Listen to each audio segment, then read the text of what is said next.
lesson. Lecture 7. This is the longest titled lecture of all of them, I think.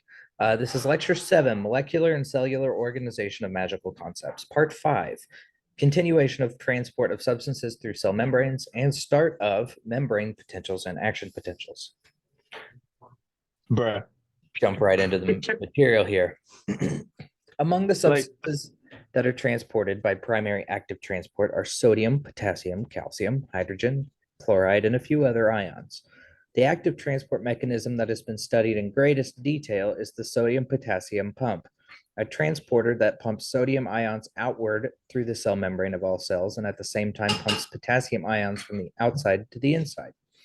This pump is responsible for maintaining the sodium and potassium concentration differences across the cell membrane, as well as for establishing a negative electrical voltage inside the cells. We've talked about how this pump is also the basis of nerve function, transmitting nerve signals throughout the nervous system. The carrier protein is a complex of two separate globular proteins, a large one called the alpha subunit with a molecular weight of about 100,000, and a smaller one called the beta subunit with a molecular weight of about 55,000. Although the function of the smaller protein is not really known, except that it might anchor the protein complex in the lipid membrane, the larger protein has three specific features that are important to the functioning of the pump. One, it has three binding sites for sodium ions on the portion of the protein that protrudes to the inside of the cell. Two, it has two binding sites for potassium ions on the outside. And three, the inside portion of this protein near the sodium binding sites has adenosine triphosphate to ACE activity. When two potassium ions bind on the outside of the carrier protein and three sodium ions bind on the inside, the ATP ACE function of the protein becomes activated. Activation of this leads to cleavage of one molecule of ATP, splitting it to adenosine diphosphate, and liberating a high energy phosphate bond of energy. This liberated energy is believed to cause a chemical and conformational change in the protein carrier molecule, extruding three sodium ions to the outside and two potassium ions to the inside. As with other enzymes, the sodium-potassium ATPase pump can run in reverse. If the electrochemical gradients for sodium and potassium are experimentally increased to the degree that this energy stored in their gradients is greater than the chemical energy of ATP hydrolysis, these ions will move down their concentration gradients, and the sodium-potassium pump will synthesize ATP from ADP and phosphate.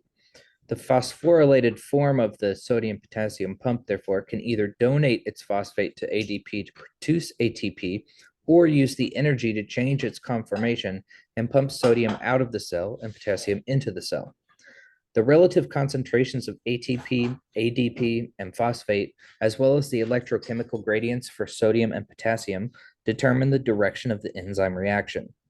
For some cells, such as electrically active nerve cells, 60 to 70% of the cell's energy requirement may be devoted to pumping sodium out of the cell and potassium into the cell. One of the most important functions of this pump is to control the cell volume. Without function of this pump, most cells of the bodies would swell until they burst. The mechanism for controlling the volume is as follows. Inside the cell are large numbers of proteins and other organic molecules that cannot escape from the cell. Most of these proteins and other organic molecules are negatively charged and therefore attract large numbers of potassium, sodium, and other positive ions. All these molecules and ions then cause osmosis of water to the interior of the cell. Unless this process is checked, the cell will swell indefinitely until it bursts. The normal mechanism for preventing this outcome is the sodium-potassium pump. Note again that this mechanism pumps three sodium ions outside of the cell for every two potassium ions pumped into the interior. Also, the membrane is far less permeable to sodium ions than to potassium, and once the sodium ions are on the outside, they have a strong tendency to stay there. This process thus represents a net loss of ions out the cell, which also initiates osmosis of water out of the cell. If a cell begins to swell for any reason, the sodium-potassium pump is automatically activated, moving still more ions to the exterior and carrying water with them. Therefore, the sodium-potassium pump performs a continual surveillance role in maintaining normal cell volume. The fact that this pump moves 3 sodium ions to the exterior for every 2 potassium ions means that a net of 1 positive charge is moved from the interior to the exterior of the cell for each cycle of the pump. This action creates positivity outside the cell, but results in a deficit of positive ions inside the cell. That is, it causes negativity on the inside. Therefore, the pump is said to be electrogenic because it creates an electrical potential across the cell membrane. This electrical potential is a basic requirement in nerve and muscle fibers for transmitting those signals. Another important primary active transport mechanism is the calcium pump. Calcium ions are normally maintained at an extremely low concentration in the intracellular cytosol of virtually all cells in the body, at a concentration about 10,000 times less than that in the extracellular fluid. This level of maintenance is achieved mainly by 2 primary active transport calcium pumps. One, which is in the cell membrane, pumps calcium to the outside of the cell. The other pumps calcium ions into one or more of this intracellular vesicular organelles of the cell, such as the sarcoplasmic reticulum of muscle cells and the mitochondria in all cells. In each of these cases, the carrier protein penetrates the membrane and functions as an enzyme ATPase with the same capability to cleave ATP as the ATPase of the sodium carrier protein. The difference is that this protein has a highly specific binding site for calcium instead of for sodium. Primary active transport of hydrogen ions is especially important at 2 places in the body, one in the gastric glands of the stomach, and 2 in the late distal tubules and cortical collecting ducts of the kidneys. In the gastric glands, the deep-lying parietal cells have the most potent primary active mechanism for transporting hydrogen ions of any part of the body. This mechanism is the basis for secreting hydrochloric acid in stomach digestive secretions. At the secretory ends of the gastric gland parietal cells, the hydrogen ion concentration is increased as much as 1,000,000-fold and then is released into the stomach along with chloride ions to form hydrochloric acid. In the renal tubules, special intercalated cells found in the late distal tubules and cortical collecting ducts also transport hydrogen ions by primary active transport. In this case, large amounts of hydrogen ions are secreted from the blood into the renal tubular fluid for the purpose of eliminating excess hydrogen ions from the body fluids. The hydrogen ions can be secreted into the renal tubular fluid against a concentration gradient of about 900-fold. Yet most of these hydrogen ions combine with the tubular fluid buffers before they're eliminated in the urine. The amount of energy required to transport a substance actively through a membrane is determined by how much the substance is concentrated during transport. Compared with energy required to concentrate a substance 10-fold, concentrating it 100-fold requires twice as much energy, and concentrating it 1,000-fold requires 3 times as much energy. In other words, the energy required is proportional to the logarithm of the degree that the substance is concentrated, which is expressed in the following formula, where energy in calories per osmol equals 1,400 log C12. Thus, in terms of calories, the amount of energy required to concentrate 1 osmol of a substance 10-fold is about 1,400 calories, whereas to concentrate it 100-fold is 2,800 calories. One can see that the energy expenditure for concentrating substances in cells or for removing substances from cells against a concentration gradient can be tremendous. Some cells, such as those lining the renal tubules and many glandular cells, expend as much as 90% of their energy for this purpose alone. When sodium ions are transported out of cells by primary active transport, a large concentration gradient of sodium ions across all of the cell membrane usually develops, with a high concentration outside the cell and a low concentration inside. This gradient represents a storehouse of energy because the excess sodium outside the cell membrane is always attempting to diffuse to the interior. Under appropriate conditions, this diffusion energy of sodium can pull other substances along with the sodium through the cell membrane. This phenomenon, called cotransport, is one form of secondary active transport. For sodium to pull another substance along with it, a coupling mechanism is required. This is achieved by means of still another carrier protein in the cell membrane. The carrier in this case serves as an attachment point for both the sodium ion and the substance to be co-transported. Once they are both attached, the energy gradient of the sodium ion causes that ion and the other substance to be transported together to the interior of the cell.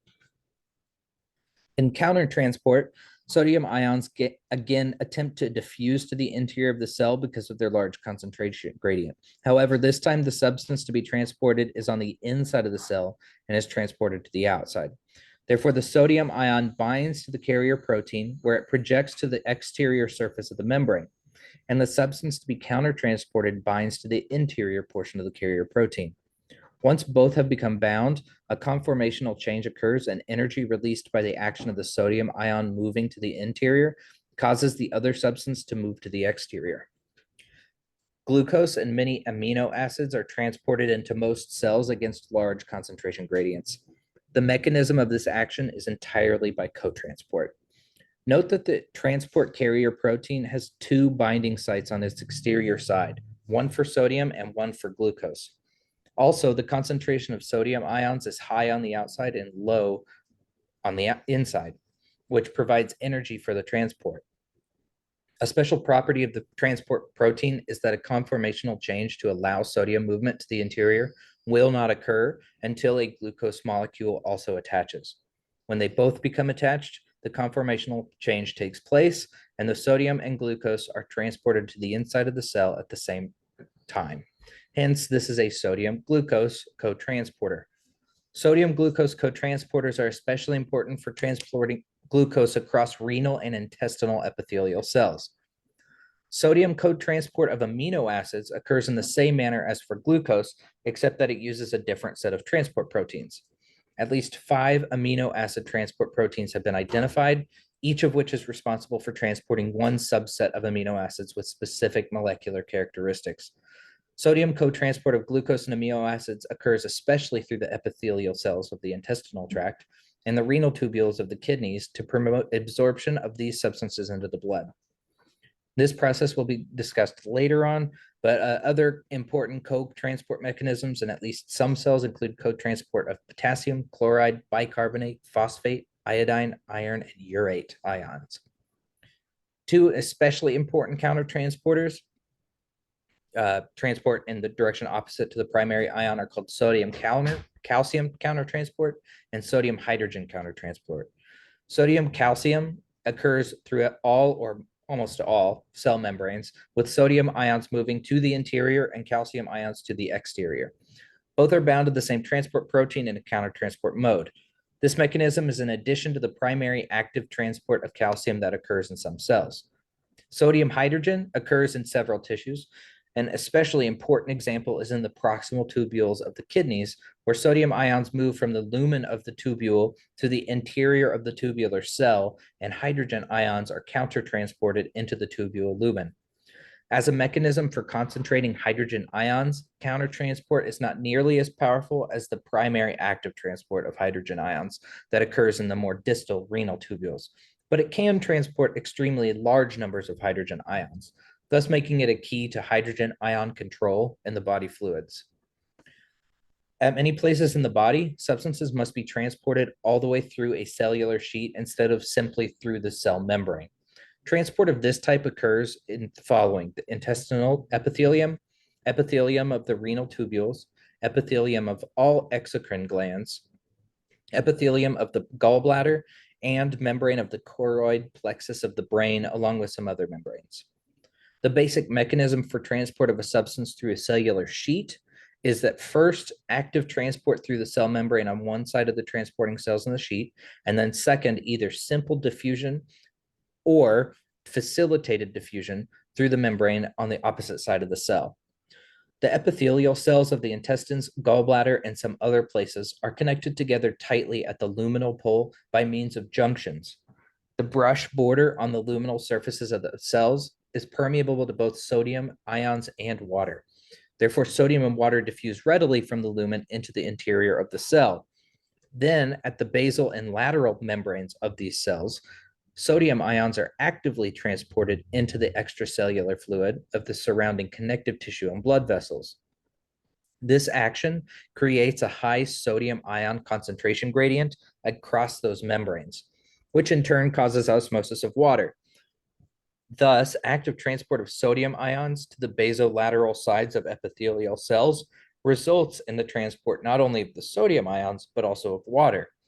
It is through these mechanisms that almost all nutrients, ions, and other substances are absorbed into the blood from the intestines. These mechanisms are also how the same substances are reabsorbed from the glomerular filtrate by the renal tubules. Okay, so that finishes up that last lecture. Let's get into the new material.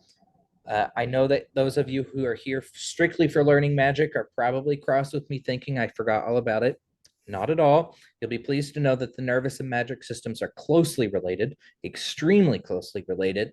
And as we talk about the nervous system, you can think of the magic nervous system as essentially a twin. The magic system is a natural evolution of the nervous system so that humanoids and, well, any other living creature can access the weave.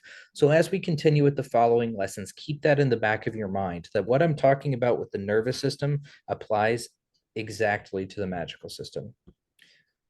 The basic fact that you need to know about any part of the nervous system is electric potentials. Those potentials exist across the membranes of virtually all cells of the body. Some cells, such as nerve, magic, and muscle cells, generate rapidly changing electrochemical pulses at their membranes, and these impulses are used to transmit signals along the nerve or muscle membranes. In other types of cells, such as glandular cells, macrophages, and ciliated cells, local changes in membrane potentials also activate many of the cell's functions. We'll review the basic mechanisms whereby membrane potentials are generated at rest and during action by nerve and muscle cells.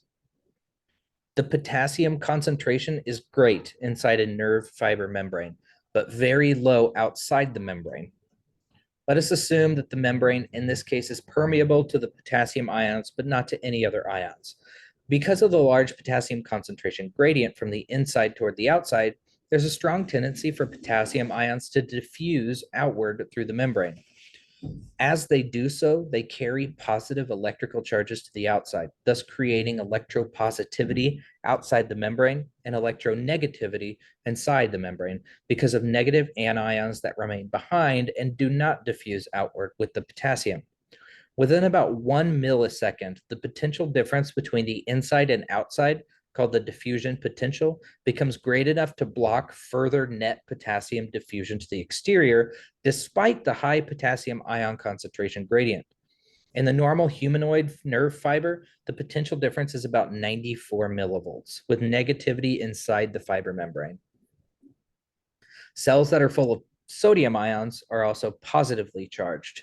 The membrane is highly permeable to the sodium ions, but it is impermeable to all other ions. Diffusion of the positively charged sodium ions to the inside creates a membrane potential of opposite polarity with that of potassium ions with negativity outside and positivity inside. Again, the membrane potential rises high enough within milliseconds to block further net diffusion of sodium ions to the inside. However, this time in the humanoid nerve fiber, the potential is about 61 millivolts positive inside the fiber. Thus, we see that a concentration gradient of ions across a selectively permeable membrane can, under appropriate conditions, create a membrane potential. The diffusion potential across a membrane that exactly opposes the net diffusion of a particular ion through the membrane is called the Nernst potential for that ion. The magnitude of the Nernst potential is determined by the ratio of the concentrations of that specific ion on the two sides of the membrane. The greater the ratio, the greater the tendency for the ion to diffuse in one direction, and therefore the greater the Nernst potential required to prevent additional net diffusion. The following equation, called the Nernst equation, can be used to calculate the Nernst potential for any univalent ion at the normal body temperature of 37 degrees Celsius. EMF equals positive negative 61 divided by Z times the log of the concentration inside and the concentration outside, where EMF is the electromotive force in millivolts, and Z is the electrical charge of the ion, for example, +1 for a potassium ion. When using this formula, it is usually assumed that the potential of the extracellular fluid outside the membrane remains at zero potential, and the Nernst potential is the potential inside the membrane. Also, the sign of the potential is positive if the ion diffusing from inside to outside is a negative ion, and it is negative if the ion is positive. Thus, when the concentration of positive potassium ions on the inside is 10 times that on the outside, the The log of 10 is 1. So the Nernst potential calculates to be negative 61 millivolts inside the membrane. When a membrane is permeable to several different ions, the diffusion potential that develops depends on three factors: the polarity of the electrical charge of each ion, the permeability of the membrane to each ion, and the concentration of the respective ions on the inside and the outside of the membrane. Thus, the following formula, called the Goldman equation, gives the calculated membrane potential on the inside of the membrane when two univalent positive ions, sodium and potassium, and one univalent negative ion, chloride, are involved.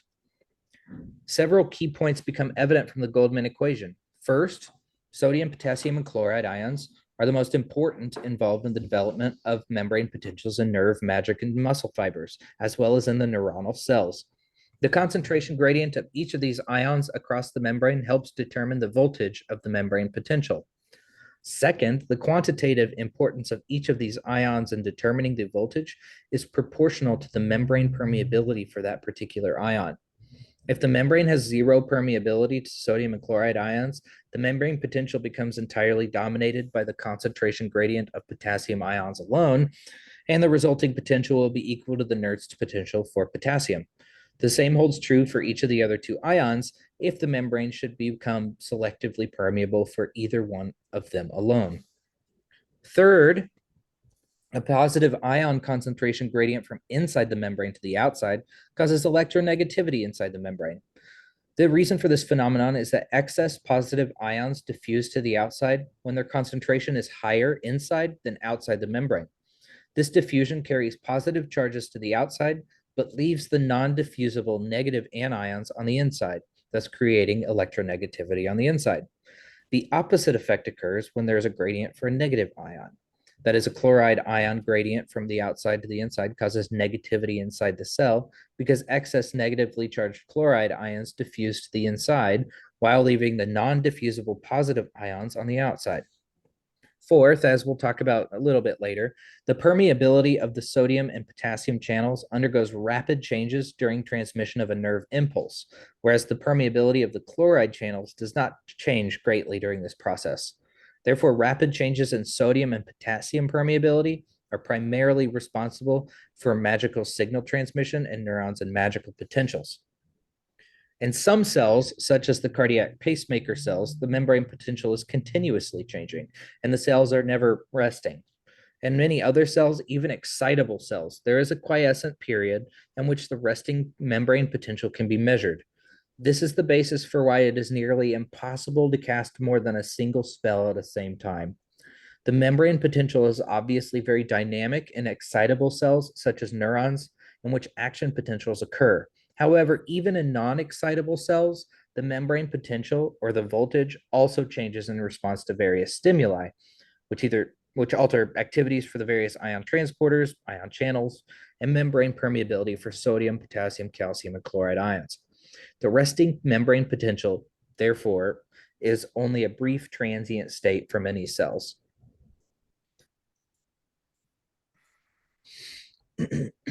When multiple ions contribute to the membrane potential, the equilibrium potential for any of the contributing ions will differ from the membrane potential, and there will be an electrochemical driving force, written as VDF, for each ion that tends to cause net movement of the ion across the membrane.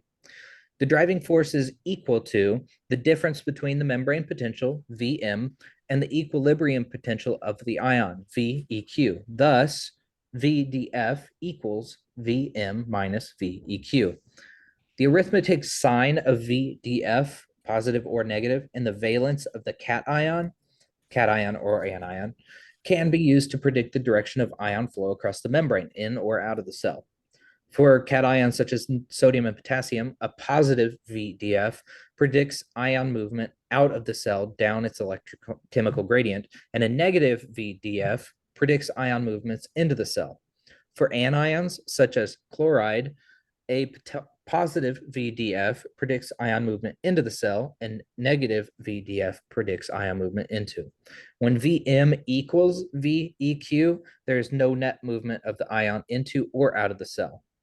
Also, the direction of ion flux through the membrane reverses as Vm becomes greater than or less than Veq. Hence, the equilibrium potential, Veq, is also called the reversal potential. The resting membrane potential of large nerve fibers when they are not transmitting nerve signals is about negative 70 millivolts. That is, the potential inside of the fiber is 70 millivolts more negative than the potential in the extracellular fluid on the outside of the fiber. All cell membranes of the body have a powerful sodium potassium pump that we talked about last time and earlier in this lesson that continually transports sodium ions to the outside of the cell and potassium ions to the inside. This is an electrogenic pump because 3 sodium ions are pumped to the outside for every 2 potassium ions to the inside, leaving a net deficit of positive ions on the inside and causing a negative potential. The sodium potassium pump also causes large concentration gradients for sodium and potassium across the resting nerve membrane. This pump is known to provide an additional contribution to the resting potential.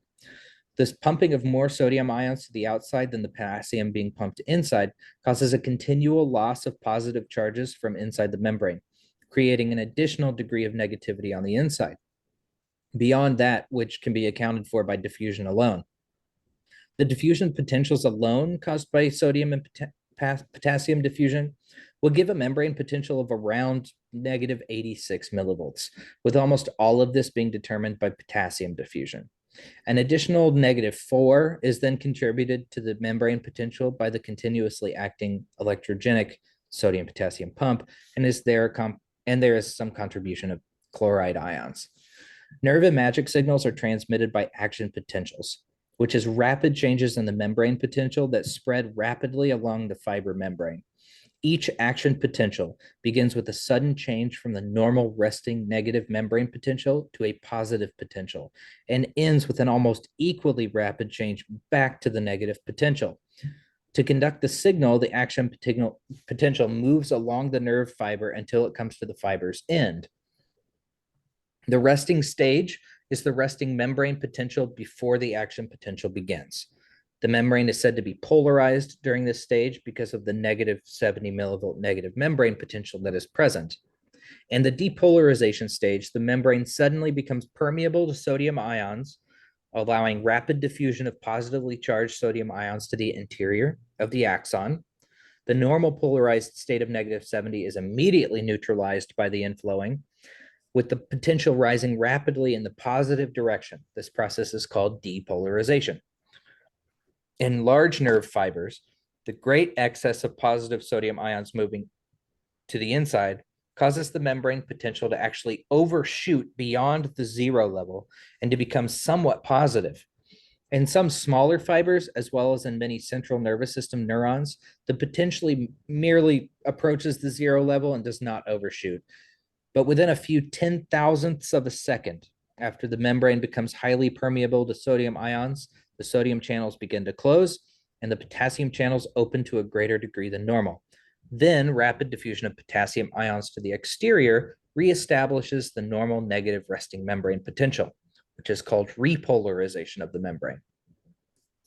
To explain more fully the factors that cause both depolarization and repolarization, we'll describe the special characteristics of 2 other types of transport channels through the nerve membrane, the voltage-gated sodium and potassium channels. The necessary factor in causing both depolarization and repolarization of the nerve membrane during the action potential is the voltage-gated sodium channel. A voltage-gated potassium channel also plays an important role in increasing the rapidity of repolarization of the membrane. These 2 gated channels are in addition to the sodium-potassium pump and the potassium leak channels.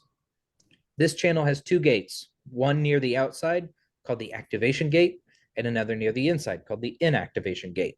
When the activation gate is closed, any entry of sodium ions to the interior of the fiber is prevented. When the membrane potential becomes less negative than during the resting state, rising from negative 70 millivolts toward 0, it finally reaches a voltage somewhere around 55 millivolts, negative 55 millivolts, that causes a sudden conformational change in the activation gate, flipping it all the way to the open position. During this activated state, sodium ions can pour inward through the channel, increasing the sodium permeability of the membrane as much as 500 to 5,000 fold. The same increase in voltage that opens the activation gate also closes the inactivation gate. The inactivation gate, however, closes a few 10,000ths of a second after the activation gate opens. That is, the conformational change that flips the inactivation gate to the closed state is a slower process than the conformational change that opens the activation gate. Therefore, after the sodium channel has remained open for a few 10,000ths of a second, the inactivation gate closes and sodium ions no longer can pour into the inside of the membrane. At this point, the membrane potential begins to return toward that resting membrane state, which is the repolarization process.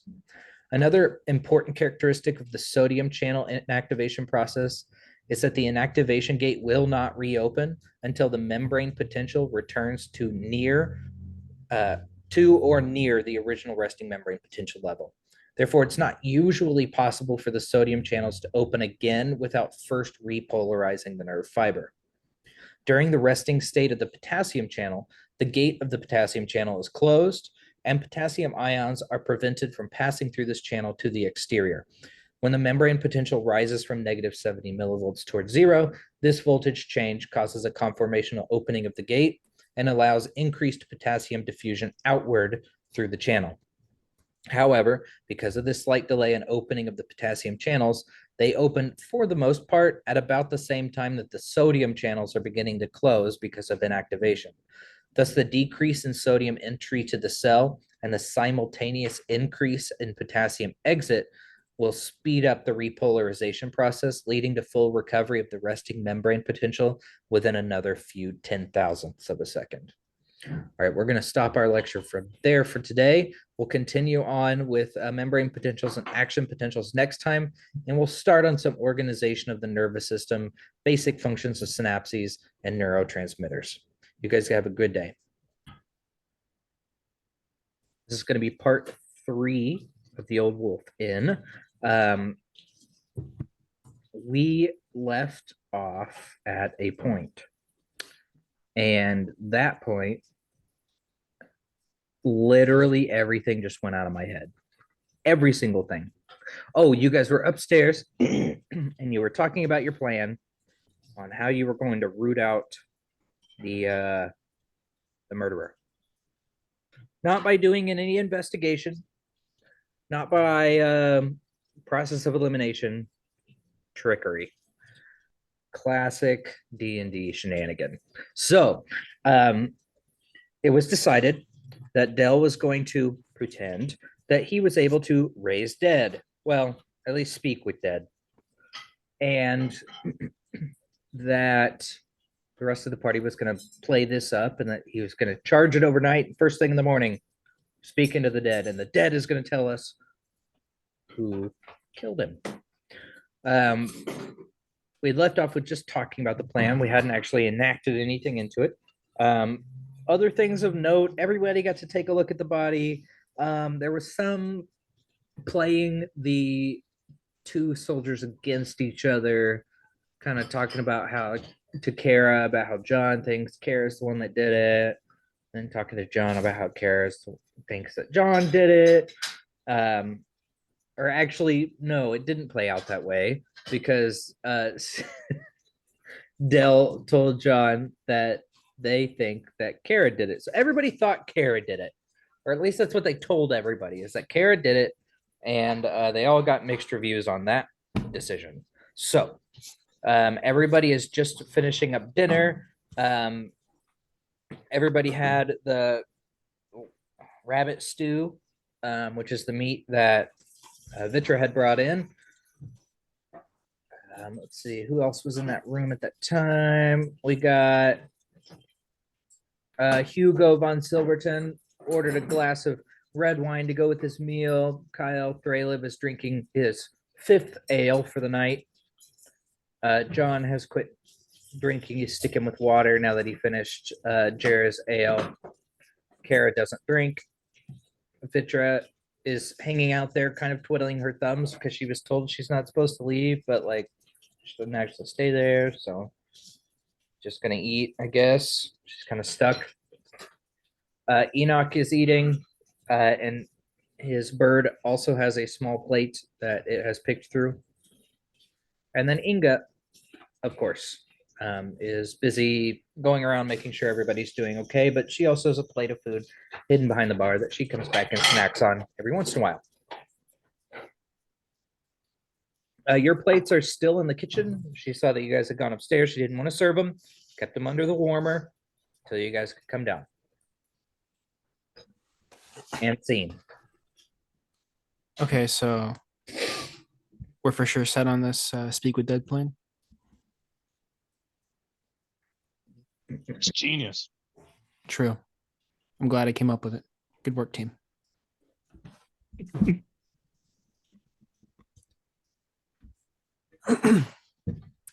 Well, I guess I'll go eat.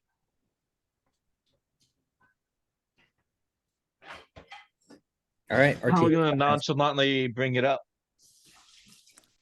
Oh, Or do we just announce that we need some time to prep and then we'll talk with the dead? yeah, maybe we can announce that we'll be running some necromancy. You know, as a way to say, you know, if anyone's uncomfortable with this, just to let you know, we're doing necromancy upstairs. In the morning, you know, see who doesn't like the idea. Maybe gauge a public reaction. You know what I'm saying? But just tell him Dell needs a night to prepare and then see if someone tries to murder him. Yeah, for sure.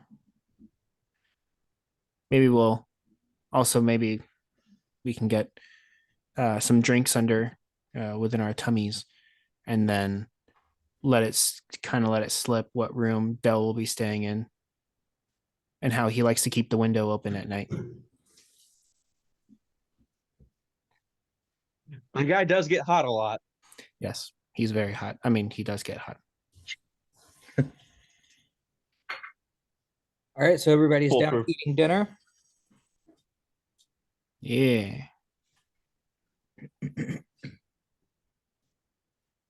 Everybody's kind of looking at each other, kind of like everybody's kind of off to themselves a little bit, other than you as a group. And you can see that everybody's kind of just eyeing around the room a little bit.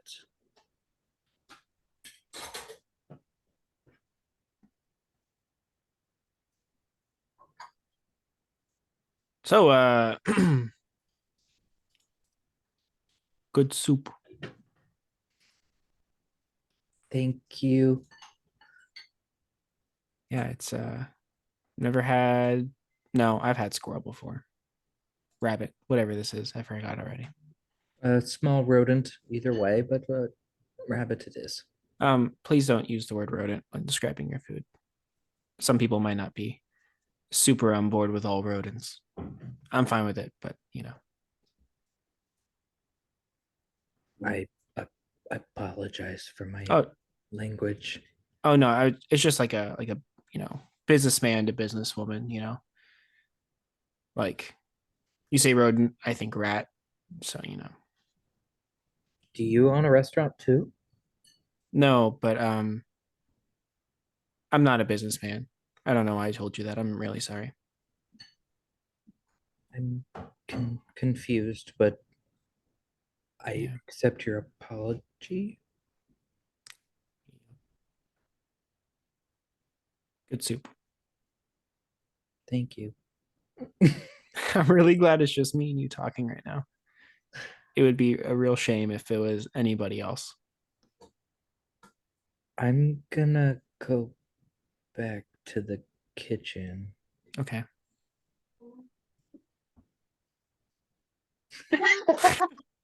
Yeah, thanks, guys.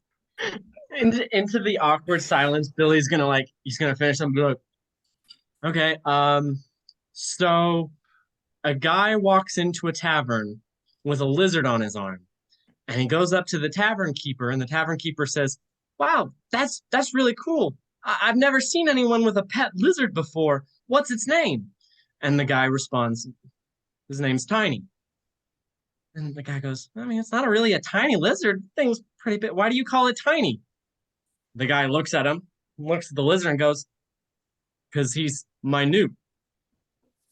Ah. Ah, Oh, it was too She has- quiet. She has Uh. already walked away. She doesn't like. She heard it. She heard it. Billy's like, yeah, I get the same reaction at home too. That takes Notes. me back. Notes Makes me from homesick. Jera, who has to speak through a message currently. First of all, to make it plausible, we need John, the innkeeper, and Care to be present as witnesses. And also, Jera will point out that this plan will only work if the killer thinks the victim knows who killed him. So there is that slight flaw, potentially. And also she'll point out that newts are amphibians. Which will just crack. Like, Billy will lose it on that one. 100%. I was in character when I started busting out laughing. That was fantastic. If you are around your teacher for your magical physiologies class, she would applaud Jera for that. Points to Gryffindor. I do have a lecture on that. So nice.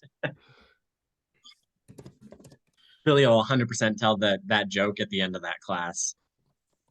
And no, he won't change it. It will still be wrong. all right. York's still taking the protecting Billy's life very seriously. And just keep guarding.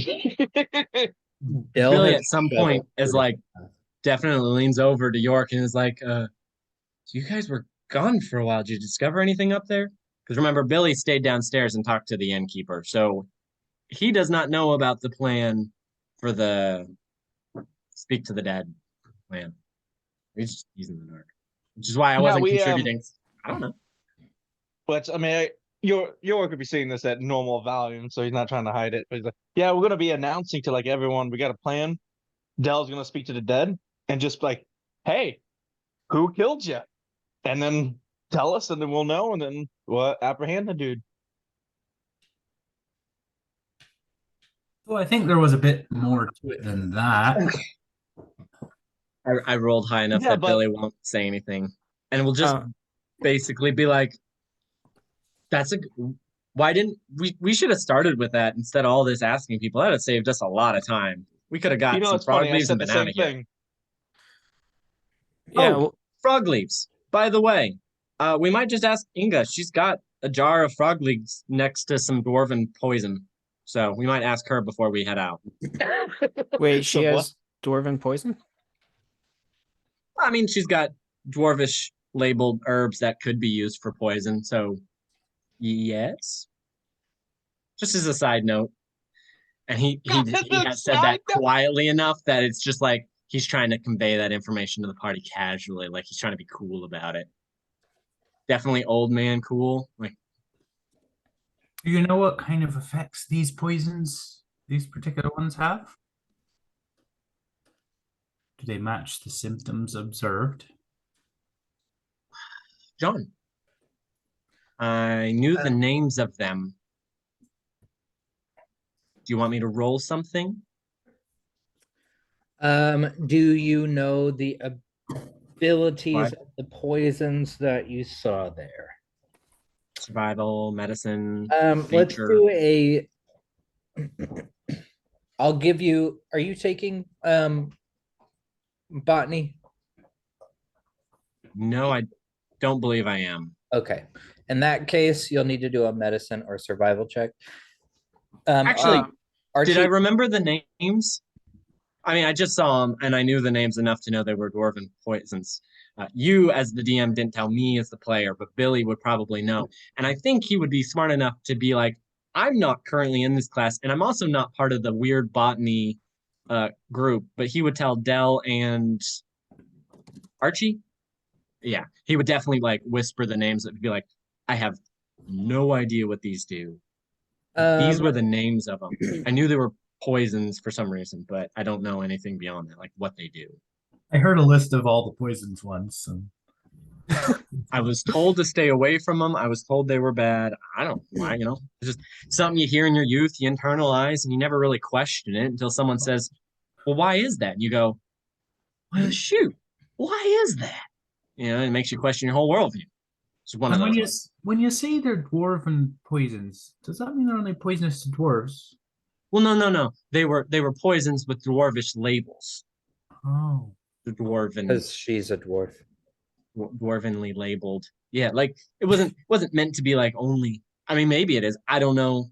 Like I Right. know they're not, So, as a member of the Fantastical Horticulture Club, as well as a student in Arcanobotany, also a dwarf.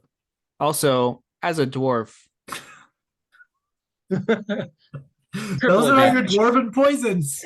You would know. Give. Yeah, you would kind of just know it. You've taken the classes. You're in the classes that specify these things. Yeah, you would know them. So the first one is frog leaves. It is technically poisonous if ingested at larger quantities. It causes just kind of an upset stomach and, as the name would suggest, restless leg syndrome. Horrible. hop like frog. Also, a couple of other things that he names off is ghost blossom extract, and jade frog poison. Jade frog poison. Let me pull up my notes on it. It's kind of more of an itching, weeping lesions on the flesh sort of thing. And it, they start leaking blood from all over their orifices if it's enough. The ghost blossom extract causes essentially seizures, violent muscle contractions, which also typically includes like broken teeth and broken bones, severely violent. Those were the three that you saw, Billy. Ghost blossom extract. That seems like the most likely of the three. Created from the juice of a pale white flower that only blossoms in the night. Which is a dumb flower, if you tell me. But I mean, that's literally what a moonflower is. Also, yucca flowers only bloom at night. I know, but it just seems dumb. I know that there are animals at night that can still see them and pollinate, but I don't know. If I was a plant, I'd want to like hedge my bets on the most likely time for me to get some pollination going. I mean, if you think of it from an evolutionary standpoint, though, a single insect can only pollinate so many flowers. So if you're in the day, you're competing with all flowers everywhere at the same time. But if you're one of only like one flower that blooms at night in the area, you're going to get all the pollinators at night. Unless there are no pollinators at night, then you're a stupid flower. Well, then you didn't evolve in that area. You've been transplanted, and that's on the humans. True. Okay. Vitra is a lady of the wood, yeah. Yeah. So is technically Enoch. which one? Let me see. Okay. Oh, Enoch would not be a lady of the wood unless. I He's mean, been have you keeping looked under secrets. his skirt? Yes. Oh, sorry. Question withdrawn. Thank you. No. And Enoch is technically a man of the wood. I mean, he's a druid. He's kind of flitters here and there. Well, I'd like to go to my boy Enoch. Okay. Just be like, hey Enoch, in Druidic. Hey Enoch, what's up? Points to his plate. Dinner. Yeah, it's pretty good. Hey, I had a question. Sure. You ever seen something eat ghost blossom extract? Have I ever seen anything eat ghost blossom extract? Well, it doesn't grow around here. So I haven't seen any animals eat it. In fact, I don't even know what a ghost blossom is. Oh. Thanks, man. Appreciate it. Yeah. Anytime. Yeah, it's actually helpful. Thank you. Cool. Can I eat now? Oh yeah, dude, you can always eat. I don't care. All right, cool.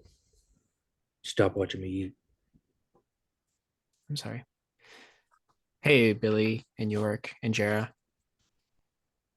That Ghost Blossom, that's an import.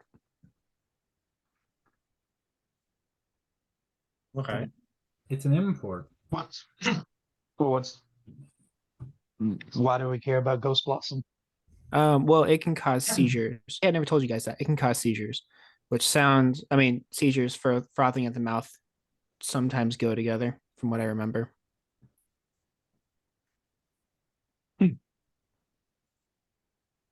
So Was he frothing at the mouth? I don't remember that. Yeah, there's like foam in his mouth, yeah.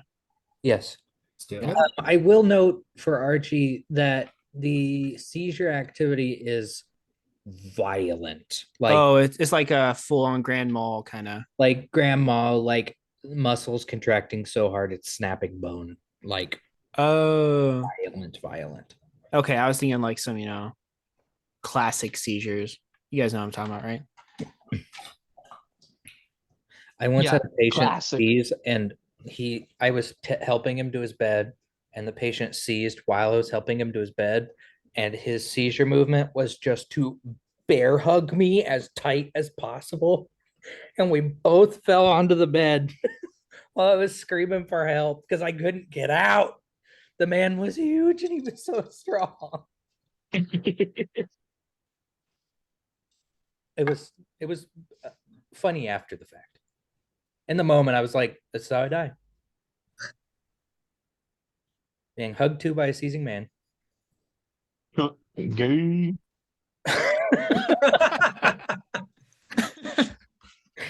So anyway, that's really more what Ghost Blossom would do. As with all plants and medicinal herbs, most of these poisons in very small doses can actually help with certain conditions.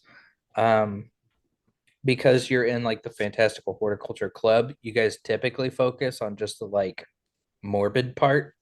So you actually don't know a ton about the actual good things about these things. But you do know that there's probably some kind of good that can come out of them too. I heard it detoxes, whatever that means. Just like most things, apparently. so I don't want to step on anyone's theory or anything, but if I was a sneaky murderer poisoner type and I used a certain poison to sneakily murder someone, I might put the jar away or at least change the label before I invited a bunch of people in the kitchen. I mean, to be fair, she didn't I invite lean me over into the to kitchen. I lean over to Billy like, she beat us here. Sounds like she has a player. Could be. So what would you guys like to do? You want to look around Keep an a eye little on before Jara just in dinner? case she's the murderer. Are you going to announce your plan? So I think what we should do is we should say we need to speak to the important figures. And when we say important figures, I mean people we suspect. And we should tell them all that because no one's above suspicion, that we need them all to be there to witness an event when we speak to the dead, so we will know who the guilty person is. Because after all, if we do it and no one's there, it's just their word against ours, and we could be, making things up. I mean, why not Is- just invite everyone? Is everyone pretty much still eating dinner? Yeah. Well, they're also York stands up and be like, all right, everyone listen up as he's trying to explain a plan here. Anyway. I'll tell you the reasons right now later, I guess. Yeah, York is like, I'm jumping to it. All right. Oh, So we got a foolproof plan. All right. So we're actually gonna ask the killed who killed him. So Jared's gonna Dello- jump into performance mode and like stand up and start trying to like pull him down and be like, no, I told you it's not right. We can't do it. this will give us the answer. We just need to ask him. It's Um, wrong. This is why we. I promised my It's mom. fine. We just need an answer. We don't need to keep going on this. So everyone listen, we got a plan. We're gonna ask the killed who did it. We're simply Dell over here has a ritual where he can speak with the dead, and we're simply gonna ask who killed you. And we need everyone there as a witness. So there's no he said, she said kind of business. And we'll find out and get all this over with done in the morning. So Dell will just need some time. He'll prepare overnight, and we'll do the ceremony in the morning. You hear a clatter from the kitchen. Wait, Inga says, her voice is near breaking point. I have something to confess. Okay. I'm not going to interrupt her. I We'll take out a notebook though. am the one who killed him. I poisoned the lieutenant. I didn't mean to kill him. I put some frog leaves in his, and please, you've got to believe me. I didn't mean to kill. And she kind of drops down sobbing. John and Tara are up. Well, insight I- first. Yeah, that's Yeah, right. insight as well, If yeah. she's No, being, Yeah. all of us are on the same boat. We're like, no, you're being told the We're same. all like, yeah, no, we're not buying it. All Mm-mm. lean forward. we 12. uh, Oh, Yorick. Nice. And that's a student die too. Can we just get CJ? We'll tell CJ he needs to roll something. He didn't buy it either. well, I mean, I got a 20 on insight, so You got that's pretty 20? good. Jera, Yeah. I got a 20. I got a nat 20 plus 3 with my student die. All right. Booyah. Jera, None of us bought it. I got an 8. I'll give him some of my points. Archie, 12. 12. Jera, you don't quite believe her. Billy and Yorick, you are dead certain she's telling the truth.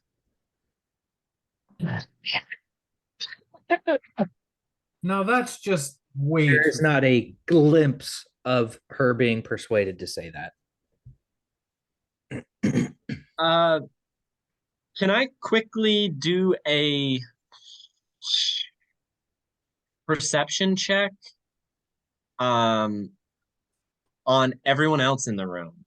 I know Kara and John got up and look like they're probably going to arrest her or something. But me and York immediately know that she's lying.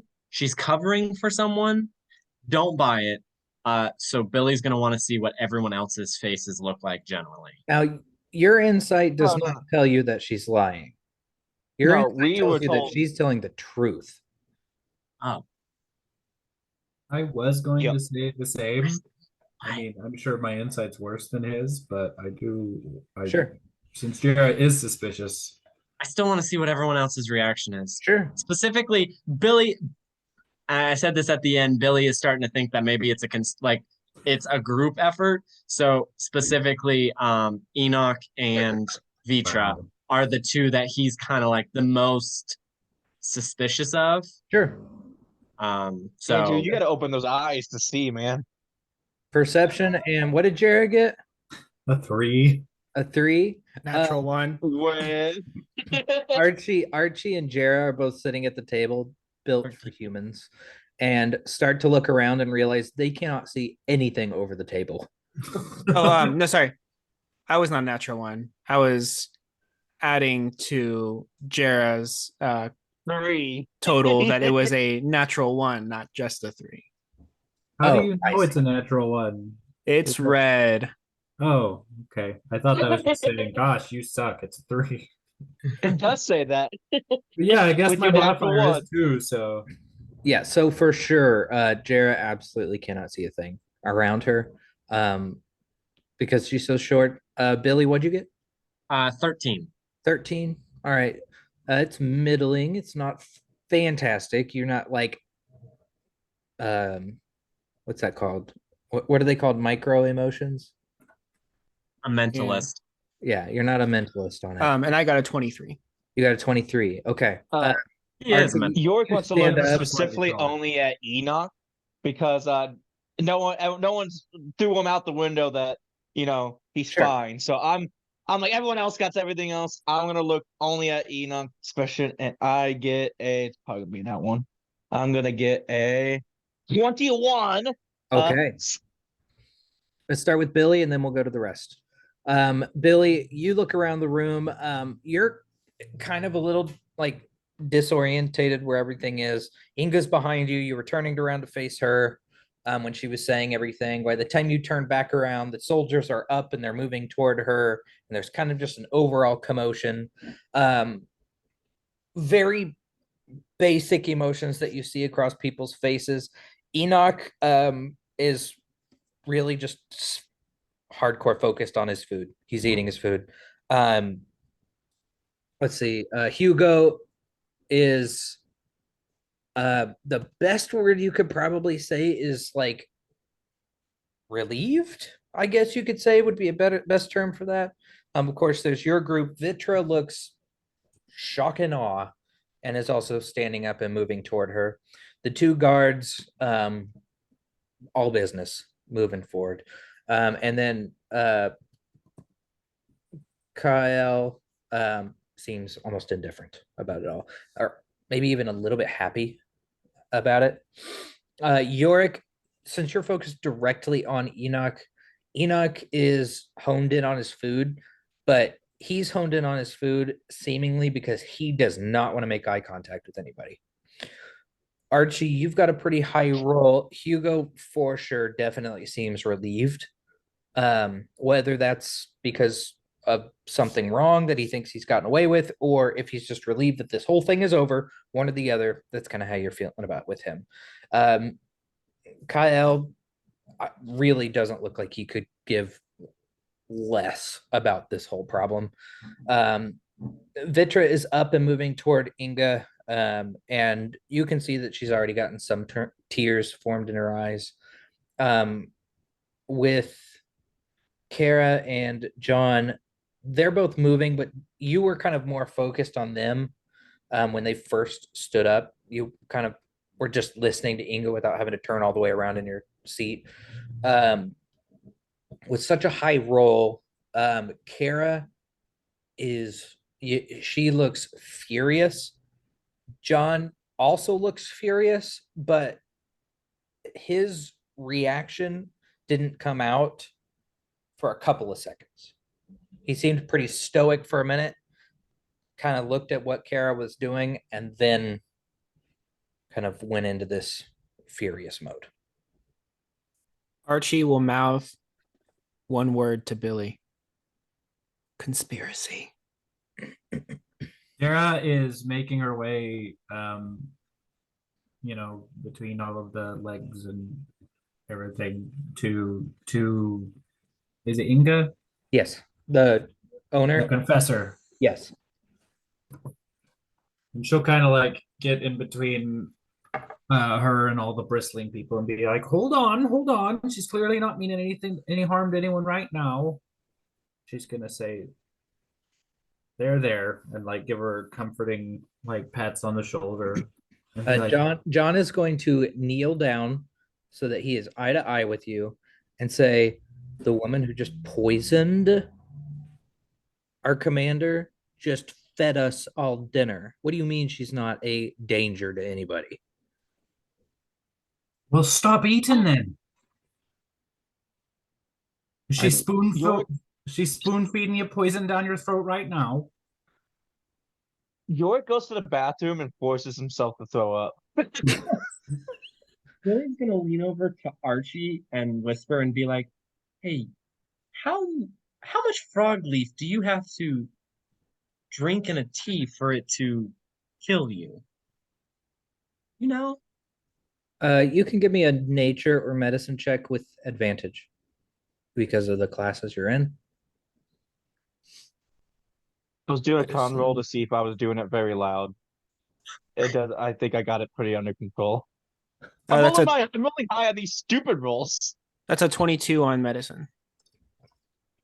Okay, so frog leaves are relatively small, and for you to ingest a lot of them, at least they have a really strong flavor, first of all.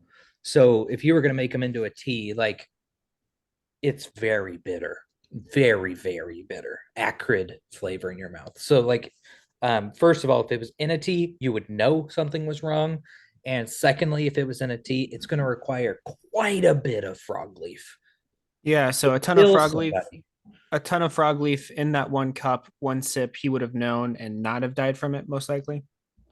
If it had been sprinkled in some food or something like that, even then it was going to have to be mostly frog leaf for it to kill you. But in relatively smaller amounts, we're talking like tablespoon amounts, it can make you feel sick.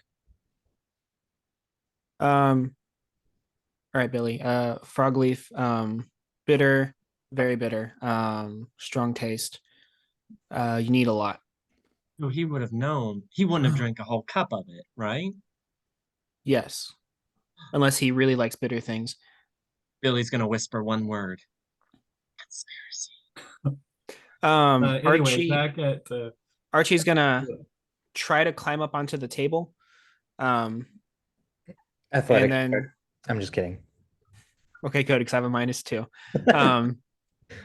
And then say, hey guys, can I have your attention? So, hey Inga, would you mind telling us how exactly this happened? I was getting to that. But I, then time stopped for all of you to whisper each other for a long time.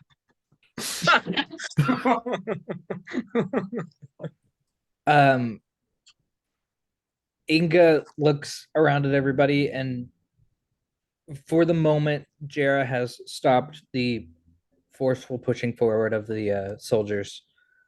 She quietly says something under her breath, and Kara almost screams at her to speak up. She said it was frog leaves. I put frog leaves in his dinner. He was yelling, and I had enough. I put frog leaves in his food. Would you mind telling us how much frog leaf you put in his food? I don't know, not. I'm just little dashing. A dashing. I'll Trying to make me tell feel sick, so maybe he wouldn't come back. I'll tell Tobias Johansson to grab me some frog leaf.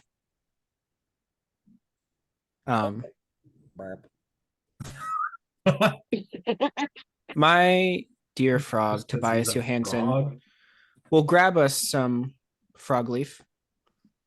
And we will have a sprinkling placed into a bowl, and I will take a willing participant to Billy will consume do it. Thank you, Billy. What, you're not gonna No. eat it yourself? No, Really? Billy, I'm protecting you. As- You're as a- not gonna be the one. As a You're in the dwarf, bathroom. You don't know this is happening. Oh yeah, I- that's true. as a dwarf, I am resistant to poison, so that would not be fair. Billy has faith in Archie, and also Archie is his comrade in arms in this conspiracy. So Conspiracy. Billy doesn't think I Archie's think it was part of the- the conspiracy. I think it was the crow. The crow did it. Hypnotized her. Telling you. Tobias comes back shortly thereafter with a sprig of frog leaf in his paw because he didn't want to put it in his mouth for obvious reasons. Smart frog. And he hands it to you like a child hands you a bouquet of flowers. Thank you, Tobias Johansson. Or Inga, say when. And Archie will start sprinkling frog leaf into Billy's rabbit soup stew. you get about 4 little, finger crunches, and she says that's probably more than. Okay, he'll do a little bit more. Billy? School dad? Trust you, boy. And Billy's just gonna pick up the bowl and unfortunately loudly go Put it down. Billy, give me a Constitution saving throw. Yard comes out the bathroom. Man, I sure hope Billy isn't doing While anything that's stupid. happening, I'm gonna read. I'm gonna read what happens when you start to die from this. I wrote down from what I heard lesions and bloody leaking orifices. That's fun. 17. That really should have gone into the asking for a volunteer. don't That you was think? different. That was jade frog poison that Oh, caused. Jade Frog was that one. Okay, sorry. Frog I leaf didn't- was I didn't- technically poison if ingested in large quantities. Restless leg syndrome. Restless leg. It causes an upset stomach and restless leg at smaller doses, but we didn't ever get to how it actually kills you. So what'd you get on your Constitution saving throw? 17. 17. You finish it. You turn back and you give a belch. You do spit up in your mouth just a touch. And you're not sure if it's a frog leaves or if it's just because you downed an entire bowl of rabbit stew just then, but your tummy's a little upset.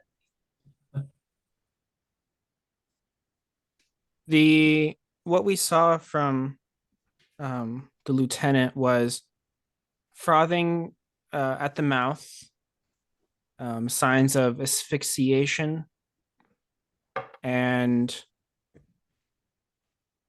well, that was about it in terms of poison symptoms.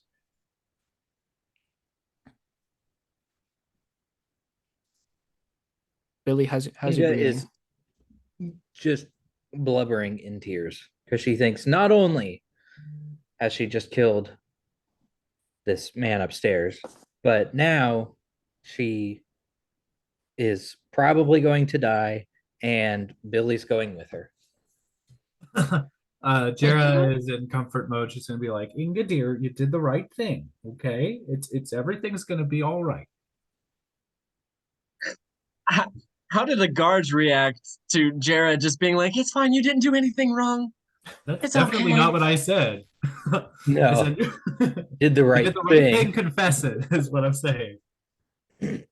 Yeah, as you can see how that would be taken sideways. You did the right thing killing him. He was a bad man. Kara Seven is poison kind of balls. like, what the heck is going on here? But her focus is still mostly on Inga.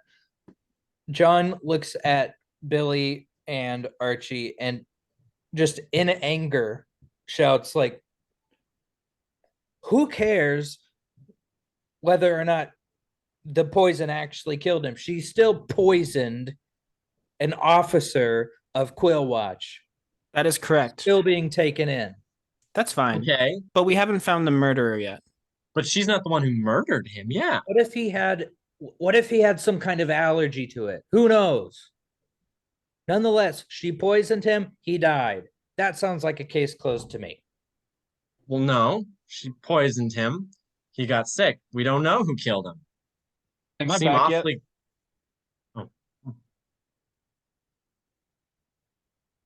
There is a wound at his side that we don't know where it came from due to withheld information. And this wound has perhaps signs of poison in it, perhaps from a blade or crossbow bolt. Come on, that wound is superficial. Unless it was Anything. poisoned, in which case it would be super. Jera, seeing that John is being intransigent here, is going to turn to the captain and say, Captain?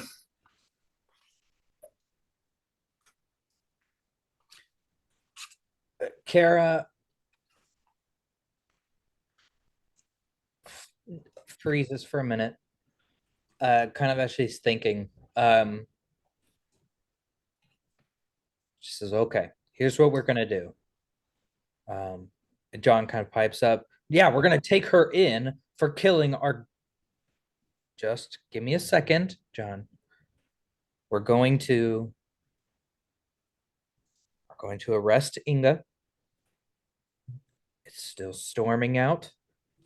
We can't ride out to Quill Watch tonight. More than likely be clear by the morning. Plus, we'll have the sunlight. Inga stays in my room for the night. If you all want to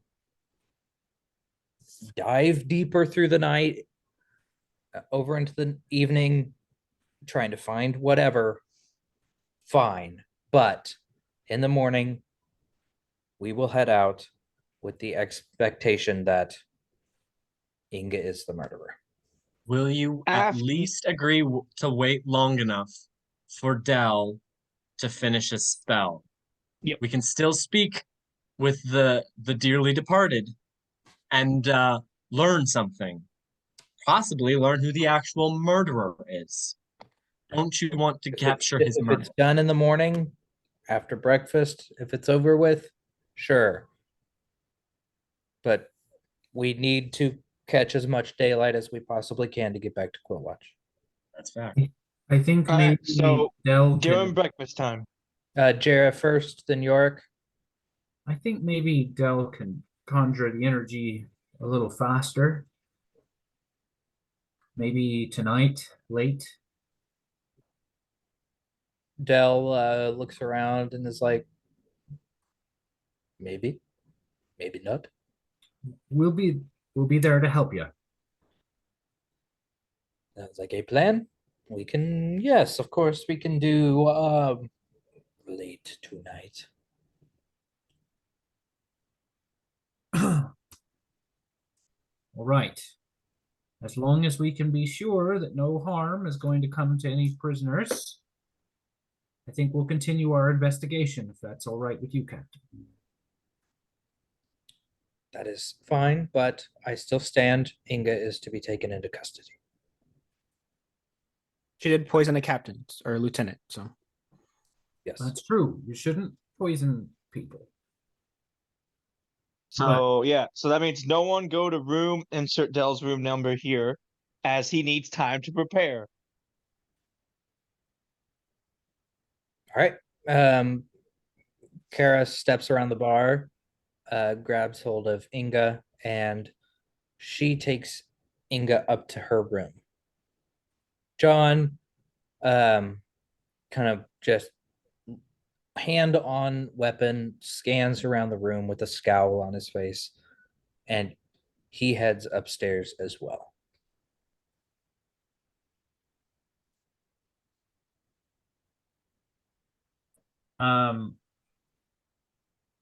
Jera go with him, I guess. Sure. You head up the stairs right behind I John. hope of He looks coming back behind you. soon, not being left out of the entire game session. No. We're following you right now. So she follows up the stairs behind John. He looks back behind him, like with a weird look on his face. And he walks to his room and just keeps staring at Jarrah as he starts to shut the door. She's gonna say, I did have a couple of questions. He slowly opens the door, like just enough for his face. What? I'd heard justice was blind, but I'd never heard it was so impatient. Is there not time in the world to find what's the truth and what's right? If we took all the time in the world to find out what's true and what's right, we wouldn't go anywhere at all. Well, maybe that would be better than going the wrong way. And what if you were both poisoned and you got an upset stomach? Or what if someone else slipped frog leaves into your food and you got an upset stomach? What would be the punishment for only that? For poisoning, it would depend on what the plan was, what their goals were with that poisoning. If But it that was- doesn't matter now. If it was just If I to slapped you in the face and you died the next day, or you arrested me for murder, well, you aren't.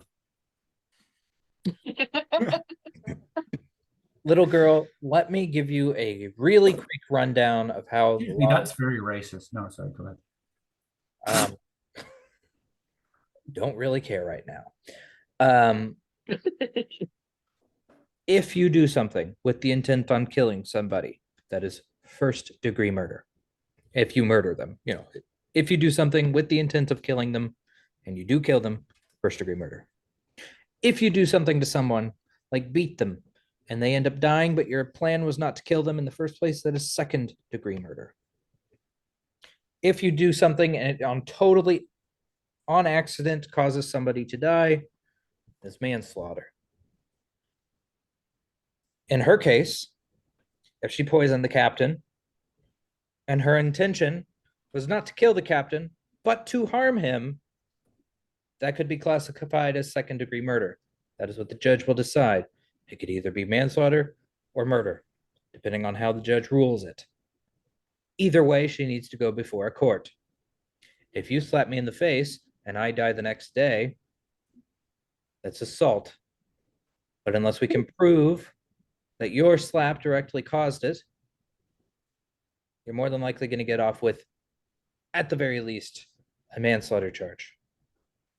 And what is it about me that gives me the chance to argue for proof when she doesn't get it? She does have the chance to argue for proof in a court. Okay. Sorry to interrupt your very important rest. Yes, we have to get started early in the morning. So if there are any further questions from the jury, We'll just wake you up when we're ready for the ceremony late tonight. Right, won't be needing you as a witness. I mean, we didn't hear him say that, but York, are you upstairs? No. Unless Billy is, for whatever yes, reason. my 9-foot tall friend just snuck in. It's does that. He's just like creeping up the stairs, listening in, puts one finger up around the corner. But we're gonna wake you up. You say no, and he just kind of with a grunt closes the door, and you hear it lock. Okay, Jara's just going to check on Inga, make sure that she has, water and that, she has the appropriate comforting words, and then head back to join the group. Okay.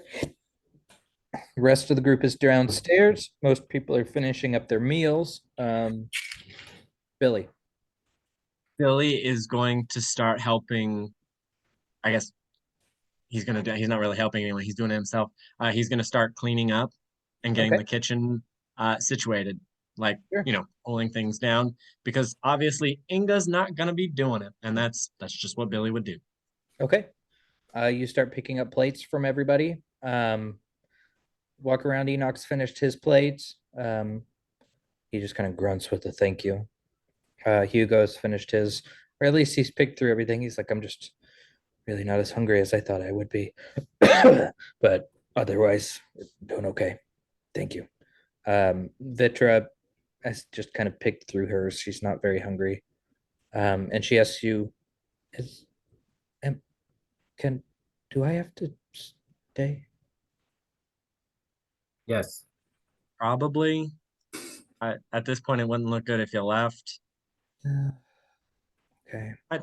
Take a room.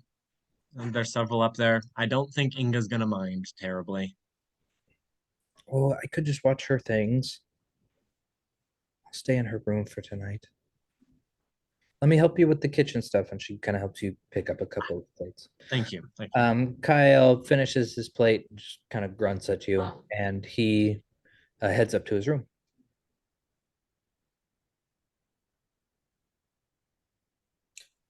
Did Hugo go upstairs to his room yet? Not yet.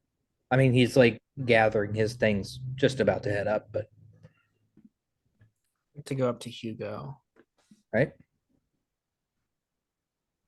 Say, hey, you're a merchant, right? Yes. Why? What do you sell? You want to buy something? Yeah, kinda. Souvenir. Souvenir. Hey, look, guy died, but look what this little trinket I got. Yeah. Is there something in particular you'd want? I don't even know what you sell, you know? I have some coats and jackets, trousers, cloaks, fine combs, perfumes, a couple of potions. You got anything small enough to fit a frog? Small enough to fit a frog. I do have a couple of little leather sacks for sure. Oh, I mean like for a frog to wear, like a bow tie, Oh. suspenders, pinstripe suit. Most people I come across Cane. don't dress up their frogs. Well, he was wearing clothes when I found him. Sure, let me look at your cloaks, man. I'd love to. All right. He says, well, we're gonna head upstairs then to my Oh, your stuff's upstairs. Yeah, cool, cool. That's fine. of course I travel with my wares. I'm a traveling salesman. I thought one of maybe these bags, but yeah, we'll go upstairs. That's fine. Okay. And so Archie's going up to the room with Hugo. Billy and Vitra have just finished cleaning up. We'll get back to them. Yorick, what are you doing? Insane. Oh, well, Dell, let's get you to room blah blah blah so you can prepare for your spell. All right. Dell and Yorick head upstairs. If you look at the map, their room is going to be the farthest southwest corner. So directly across from Inga's room. And then Jera. So Yorick and Dell are heading upstairs. Billy and Vitra are cleaning. Jera, what are you doing? Well, I guess she just wants to talk to everybody now, but Okay. yeah, I guess just wait for a meeting. Who would you like to talk to first? I just meant like for the group Oh, talk to the group. Okay. Okay. to make plan. Billy, once the kitchen's Well, that's finished the up party. cleaning, Dell has given you the keys. He had the keys to all the rooms. What do you want to do? You want to explore some more? Do you want to go to your room, talk to somebody?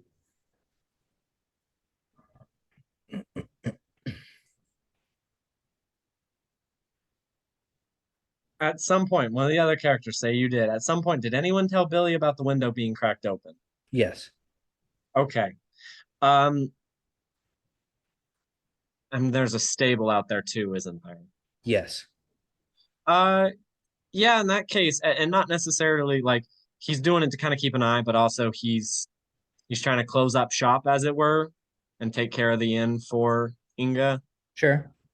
So he is going to, let me look at the map real quick. So let's see. The bottom floor has the front door, back door, a storeroom door. Is that what that is? Say that again. So you've got, looking at the bottom story, you've got your front door by the stable, or I guess your front door's on the south side, your back door's on the north side, and then there's another door to the left of that. Is that like the kitchen, the storeroom? With the little green thing in the middle? Yeah. That's the scullery. Yes. You kind of peeked through that in the kitchen, but you never actually went in there. Okay. And then yeah, sorry. That's it. Okay. So Billy's going to he's gonna lock the front door, the door in the south. He's gonna go check on the scullery door, and then he's going to go out the north door, check on the stable, and then he's probably gonna do a circuit of the ground around the building. Okay. Specifically looking. Okay, so where's Dell's and York's room, or where are they located?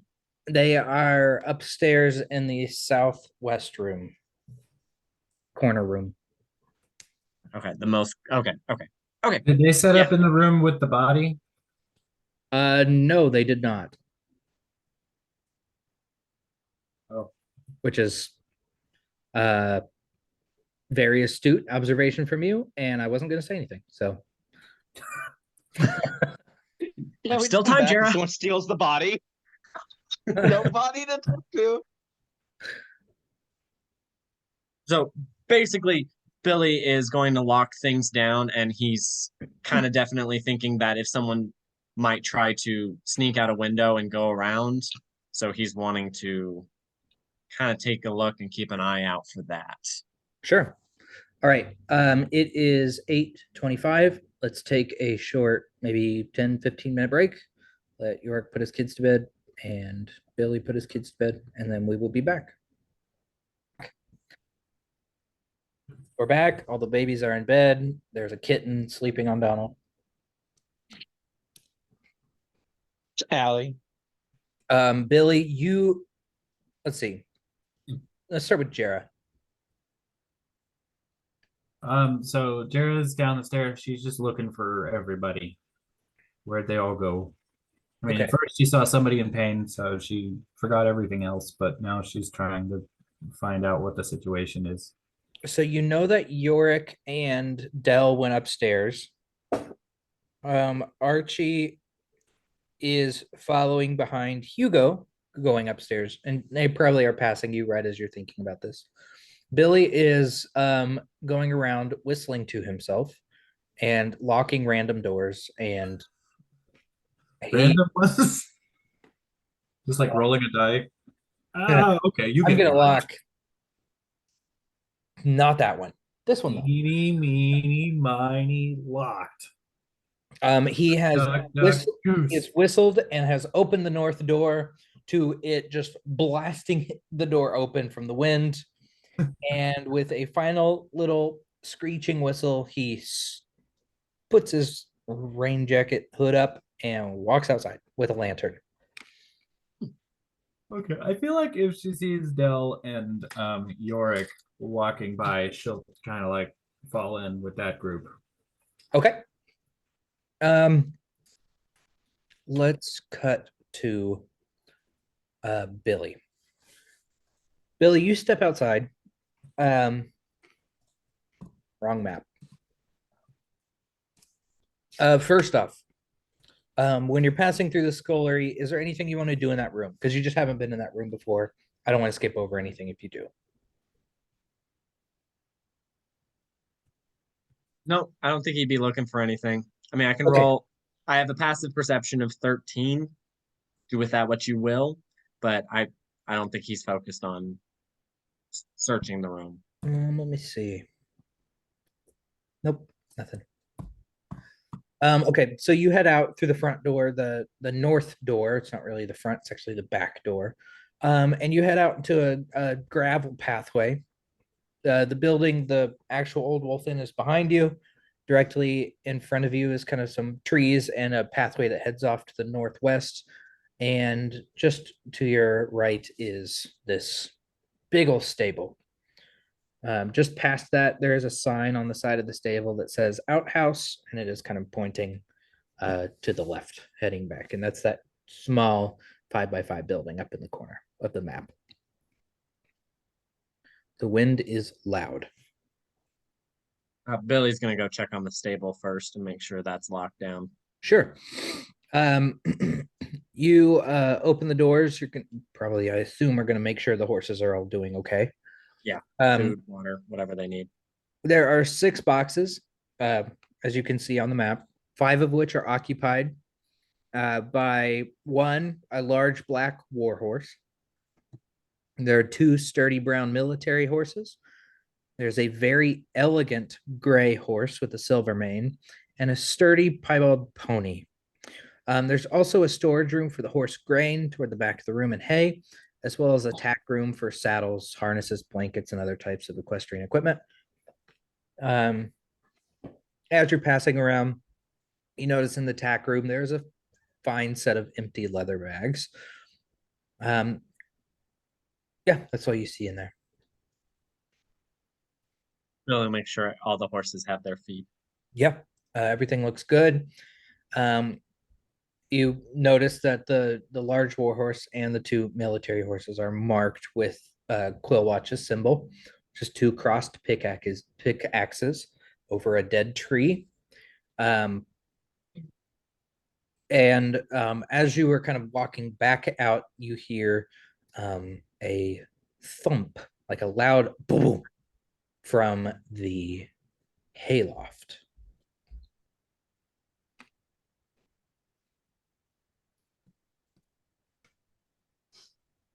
Are there windows? Are there windows into the hayloft, or just windows? Well, I hear a thump from the hayloft, or I hear a thump from the direction of the hayloft, i.e., the roof.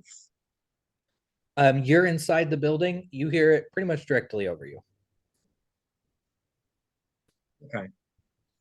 Billy's gonna shutter the lantern, so it's only dim light for 5 feet.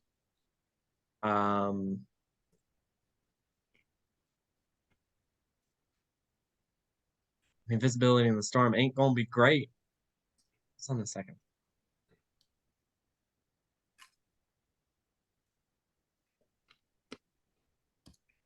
And there's one staircase leading up to the hayloft, correct? Yes.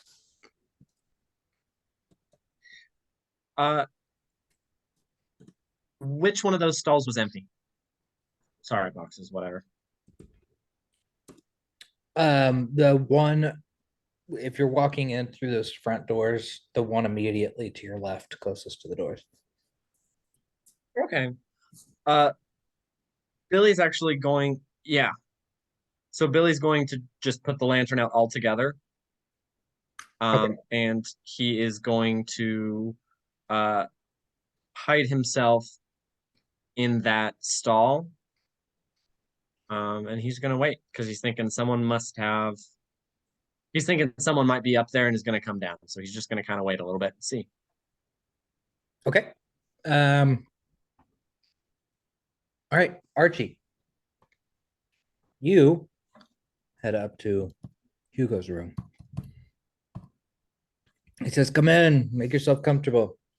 The merchant's room features a plush rug on the floor and a simple but well-made landscape painting hanging on one wall. There's a small stand with scented oil on the mantelpiece. It spreads a sweet, fresh aroma of lavender on the air. Next to the chest provided by the inn stands an additional larger chest with polished mahogany, secured by a studded leather band.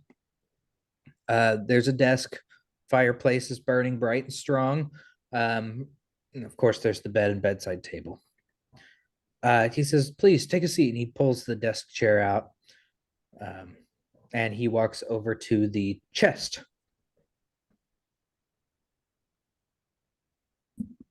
Super excited about buying a cloak, by the way. Oh, well, I'm super excited to sell you one. He opens this big chest. What's your passive perception? Just so I know. I've got a good PP. 16. 16? Okay.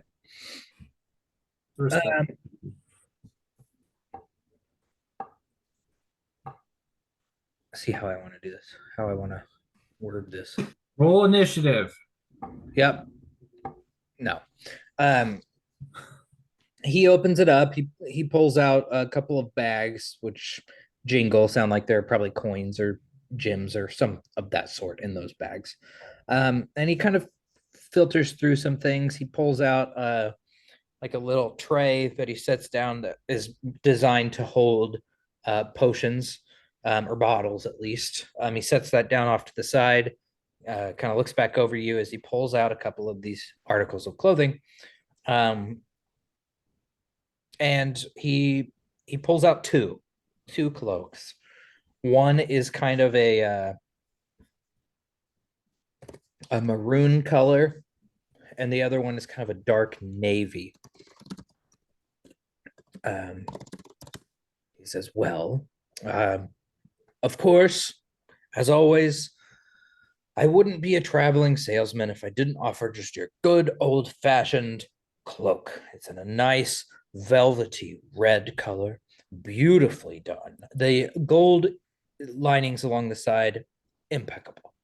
I do have to say so myself. Beautifully done, straight from Quill Watch, artistic work. Of course, though, the only thing that makes me a true traveling merchant is, of course, the items of the magical variety. Mm. And so, of course, and with the blue, he pulls out and uses this is a cloak of protection.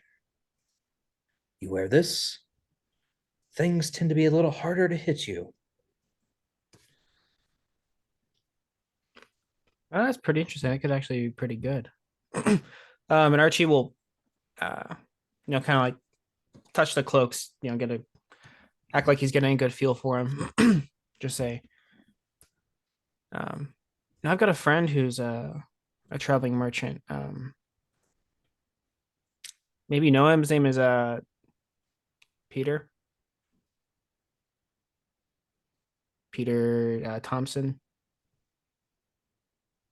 Doesn't ring a bell. Oh well, no, he actually got caught. Caught. He was selling wormwood. Got thrown in prison for it. You know how tight these regulations are. Yeah, you wouldn't believe it. You have any issues with that, with magic items or anything, or? Uh, when you get to the big cities, they can sometimes have a little bit of a hubbub about it, but out here in the country, it's not really much of an issue. Serrano, man, it's kind of hit or miss depending on which district you're in, but overall, the city tends to be against magical weapons in particular. They try not to. They don't want everybody having, these huge magical fireballs shooting whatever. Oh yeah, for sure. But when it comes to like cloaks of protection, I mean, all the guards have them anyway, so it's not like it's that big of a deal. In Serrano, Quill Watch, there's not as much magic out there. Magic use, it's quite a bit poorer than Serrano, and most magic requires a decent amount of money. So you don't ever have any issues out here. Then you're good. Nah. So I hope I'm not too forward in asking. You don't carry magic weapons on you or anything, like you don't sell those. You try to stick by the books. I I don't sell any magic weapons. Can I get an insight to see if maybe he sells other things that might not be magic weapons but could be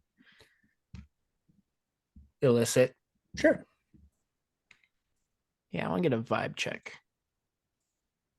He pulls up the magic back scratcher and it's a giant two-hander. That's just a 9 on my vibe check. A 9 on your vibe check. He's a sleazy salesman. You take everything he says with a grain of salt. Yeah. All right. So like, okay. So even if I had, a reasonable amount of gold, this like, you don't got anything for me. In terms of that, Well, I mean, it depends. How much gold are we talking? I can always make things happen, Of course. Now kind of move over towards his potion rack. Anything of note there, or just When you stand up, he just kind of shifts his weight to be a little bit more in front of his stuff than he was before, just a little bit. You notice that there is 5 little jars there. 2 of them are a reddish color. One of is a much darker red color. One is almost entirely black, and one is a blue color. And there's enough slots for probably 10, but he has these 5. So what you got here? Oh, well, potions are an interesting bit, but these 2 here, he points to the 2 red. got some potions of healing, standard fare.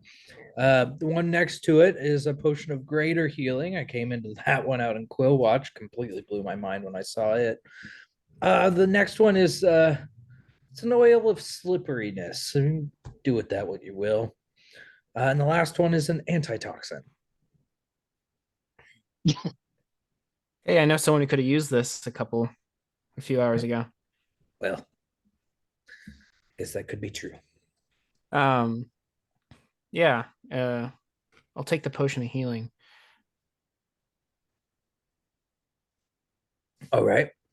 Um, Just the one? You sure you don't need two? Come on. If anybody's going to be using a potion of healing, there's a very high chance they're going to need a second one. sure, you got me. Why not two? Right. So putting it Good together, logic. you seem like a nice guy. Putting it together, normally it'd be about 100 gold for everything here for those two. You seem like a nice guy. You've gotten a lot of, you've been helping a lot all around over here. So what about, what about, he starts to cough and you see he like pulls his hand away and there is a little bit of blood on his hand. Starts Can I to take. quickly grab the potion of antitoxin? Sure. You grab it. He coughs and he collapses onto the ground. And begins to foam at the mouth. Yeah, okay, I'll give it to him. You pour the antitoxin into his mouth. His labored breathing slows and regulates. He kind of seems to have a little bit more life in his eyes. And he blinks and kind of looks around the room like he came back to consciousness. Say, reaches up to his mouth. tell me everything you ate, drank, and if you have any wounds on you. I just had dinner like everybody else. Lunch, breakfast, snack, tea time, second breakfast, 11sies. It wasn't anything out of the ordinary. I had everything that Right, what's the everybody else ate ordinary? Uh-huh. here. I had coffee with breakfast, but I'm certain I wasn't the only one that had coffee. And then for lunch, I had whatever that lady made. I don't remember what it was, but it was one big bowl. Everybody ate out of it. It wasn't. I had the dinner, the stew, but your friend ate that even with the frog leaves. And it didn't do anything to me. Do you have any wounds on you? Any wounds? Nick, scratch. And he doesn't seem to have any wounds. He's like, I don't even know. I mean, I don't know. I don't know how fast this stuff works, and the antitoxin work. Then I don't know. I mean, I haven't even. I don't know. I mean, I had a glass of wine with dinner, and I had lemonade at lunch, and. All right, so we got coffee. We're gonna cut to Yorick and Jera and Dell. Yorick and Dell are currently sitting in Dell's room across from Inga's room. And Jera, you walk in. All right. So Billy's with the body.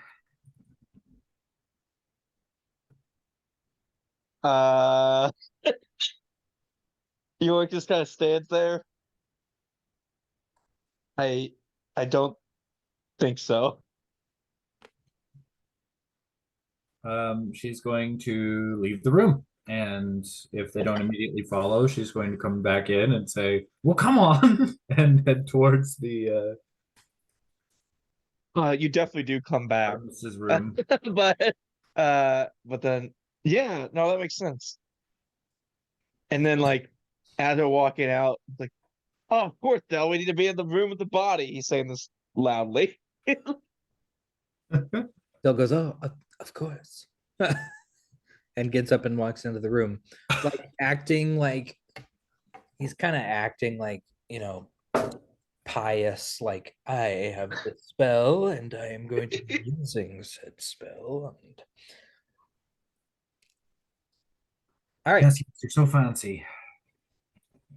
you're in this room. What do you want to do? Artemis still here? Artemis is surprisingly not gotten up and left. Sweet, Well. sweet, sweet. That's good. Which for a D&D world, I guess could technically be surprising. All right, so he's still here. He's still dead. That's good. Well, Well, I neutral. guess we're gonna have to do some watch so Dell doesn't actually die. Um, So about those reasons, why not tell everyone and not yet? Do we have any sort of plan to make sure that we don't all get murdered? my was plan was to intentionally- watch Dell and make sure he doesn't get murdered. Was my plan. I mean, I've been kind of thinking about this, and like, he'll summon his like armor and his blade, and like staying still in like a pose with a sword on the ground, trying to look like a suit of armor. How do I look? Do I look like a suit of armor? Not being weird, of course. I guess you do look like suit of armor or a person in a suit of armor, which look much the same. But if I'm not moving, they're probably gonna be like, there's not a guy in that. I feel like they'll assume there's a guy in that since it would have had to walk in here somehow. You're gonna think with the dead body, they're gonna be like, do I remember a suit of armor? No, they're gonna be like, there was a dead body here. That was the focus. I feel like everyone's used to the dead body right now, especially the killer, who's the person we're trying to catch. He would have Hmm. probably noticed it when he was in here last time. See I don't know why you're trying to shut amount- down such good ideas. see a small amount of steam coming out of Yorick's ears as he's thinking hard about this. Good plan. Okay, so we moved up the timetable. That's fine. That's good. With our strength in numbers, then we're not easy to attack. But if we're not easy to attack, maybe no one attacks us. Maybe they just leave. Yeah, so maybe We're gonna Here's need, the thing like- about bait. It has to be small enough for whatever it has to be tasty looking enough for something to want it. It has to be small enough for it to think it can eat it. And it has to be in a place where it thinks it can reach. And if we're lucky, we got one of those with our plan so far.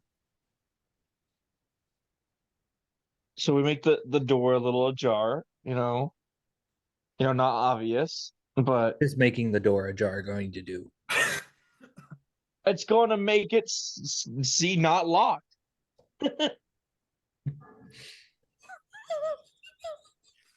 Duh. And when you're trying to catch something smart, it has to not look too easy as well. See, that's why I thought it was actually quite complicated. I do tend to overthink things sometimes. I just tell you, if you go with the flow, life gets easier, man. You over Right. here stressing, and I have zero worries. I'm going to go sit by the body and pretend to make it talk. Right. Well, that is part of the plan. You know who else who has no worries? John. He's ready. He's settled. He's ready to arrest everything that moves and haul it off to jail. Worse. I mean, are you gonna pretend like he doesn't have a reason to? No. I we mean, had I a think she should chat be arrested. afterwards, and he was telling me all about our justice system as if I was the one that needed a reminder. Maybe it made me feel a bit better, but I don't know, she poisoned a dude. I think I think she should go to jail. A harmless poison to make him sick. Come on. Well, that's not harmless, but Well, I've seen you do a lot more harm to things and people than that was supposed to do. things that tried to eat us like a mimic. I'm just saying, sometimes you And make a mistake and things, there's a reason we have proportionality to these things. Yeah, we proved that there's a killer, and then she'll get a minor sentence. I wish you really could talk to this guy. It's a good thing we can. He like looks at it. With that, Billy, you are crouched in this rather dark stable. After a few moments, more than likely thinking that the coast is clear, you hear the creaking of wood from above you, heading toward the stairs, and you see a very small creature, only maybe 2.5 feet tall, start to kind of tiptoe down the stairs and head toward the doors of the stable. Okay. 2.5 feet tall. So Inga was a dwarf. Kyle was an elf. Hugo was fat.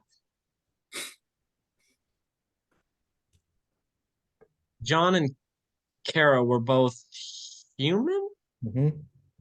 and average size, I assume. Mm-hmm. Who am I forgetting? What Enoch, was that? Enoch, What was Vitra? Enoch was tall and gangly. she's a half orc. Oh, she was a half orc. That's the opposite direction of what I was thinking. Okay. So the only small person that would even be close to that is Inga, correct? Yes. Well, and Jera and Archie. And Jared did beat us to this area first. I mean, dwarves are like twice that size, though, aren't they? Yeah, they're like 4 foot tall. There's a split second where the idea that, it could be Archie or Jera goes through Billy's mind, and silently to himself, he just goes, conspiracy.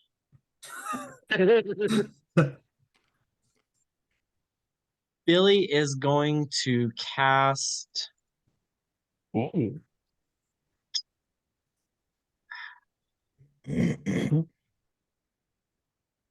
Fireball. You threw Billy off a little bit with the size question. Yeah, I do that to a lot of the ladies. Nice. What size question are you asking the ladies, John? Don't worry about it. Yeah, I'm Think about okay. it. Like, I'll go in a different direction then.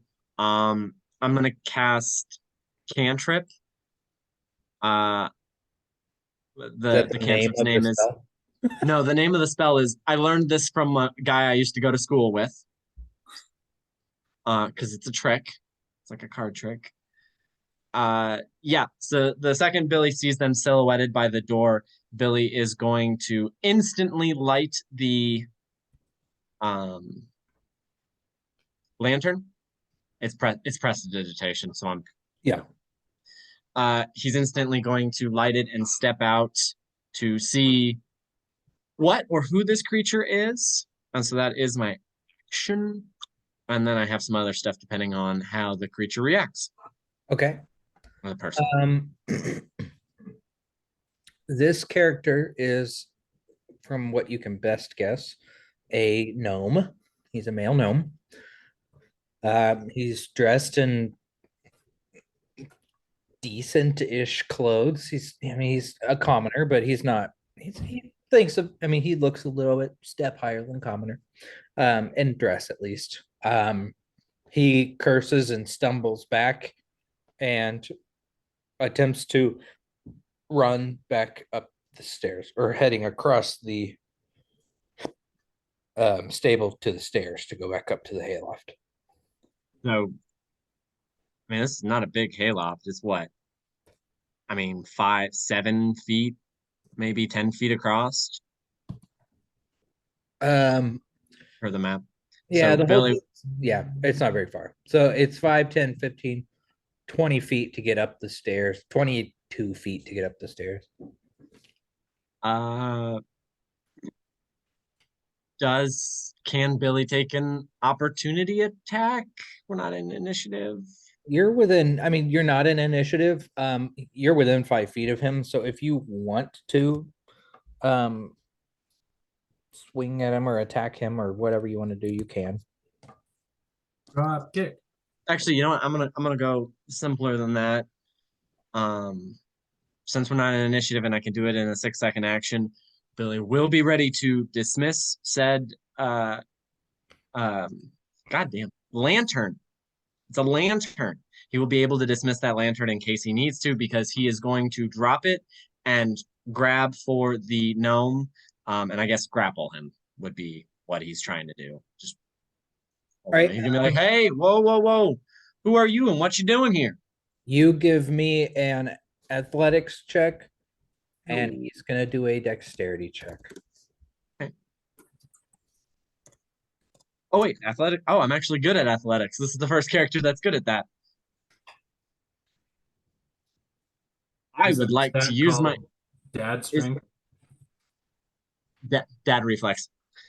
And I'm going to utilize said reflex. Is that inspiration a D4 or a reroll? I think we determined it was a reroll. Okay. The end game, the end of the game. Yeah, from last session. Okay, that's better. 18. Yeah, it was a 18. D4, but Was it? I couldn't remember. Yeah, it was. DJ put it in his notes. It's what you. Well, it's you- what you said it was typed, per but time. last time it was a reroll. Yeah, you've done both, so I think it's kind of situationally based. I'll do whatever, because I know what my role was, and I know what my role is, so I can roll D4 if I need to. Already 8. Too late now. What was your previous roll? 8. Oh, 8. an 8 or an 18. Go ahead and roll the D4 and just see what you get. 11.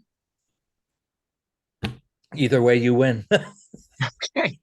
I was just curious, like if you like absolutely failed in one, that would be more difficult to decide. But nope, you snatch him by the collar with a he pulls back into you.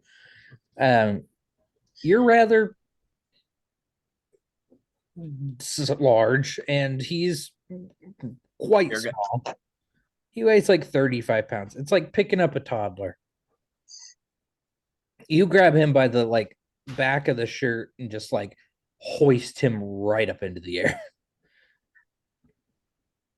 Like you do with Hazel. That's a thing.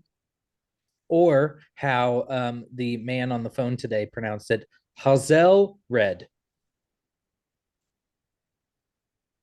I dig it. It's a good name. It's like, what? Who? Oh, Hazel. How would he mispronounce Briar? Briar. Sounds French. I don't know. Anyway, sorry for everybody. Yeah. So Billy, grabbed him and said, "Whoa, whoa, whoa! Who are you, and what are you doing here?" I really can't see how that's any of your business, honestly. Just a poor man looking for a place to sleep, just like everybody else in the world. I mean, I've met some poor men. They don't dress like you. Oh, well, thank you. I'm flattered, but nonetheless, still poor.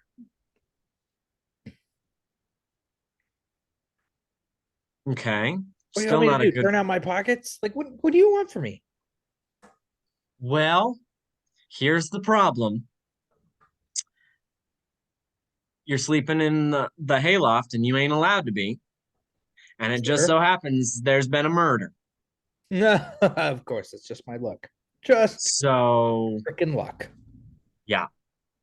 rotten luck all Listen, around. wait. I had nothing to do with this. If you're thinking that you're going to pin a murder on Billy the Bard, you are very much wrong. Billy, you say? Billy the Bard. What do you play? Just about everything. What would you like me to play? You want me to play you a tune? I'll sit here and play a tune all day. I mean, I'm no bard. My name's Billy, by the way. Hadn't got to introduce myself. I had it first. Well, how old are you? Why would you ever ask a man that question? Well, because I've probably been Billy longer than you. I guess I don't know a ton about gnome Oh, life wow. expectancy. Is that a gnome crack? Is that a racist gnome crack? Just because I'm short, it can't be old? Does he look old? You have no idea what an old or young Okay. one Yeah. looks like. Honestly, you've never seen one before. Uh,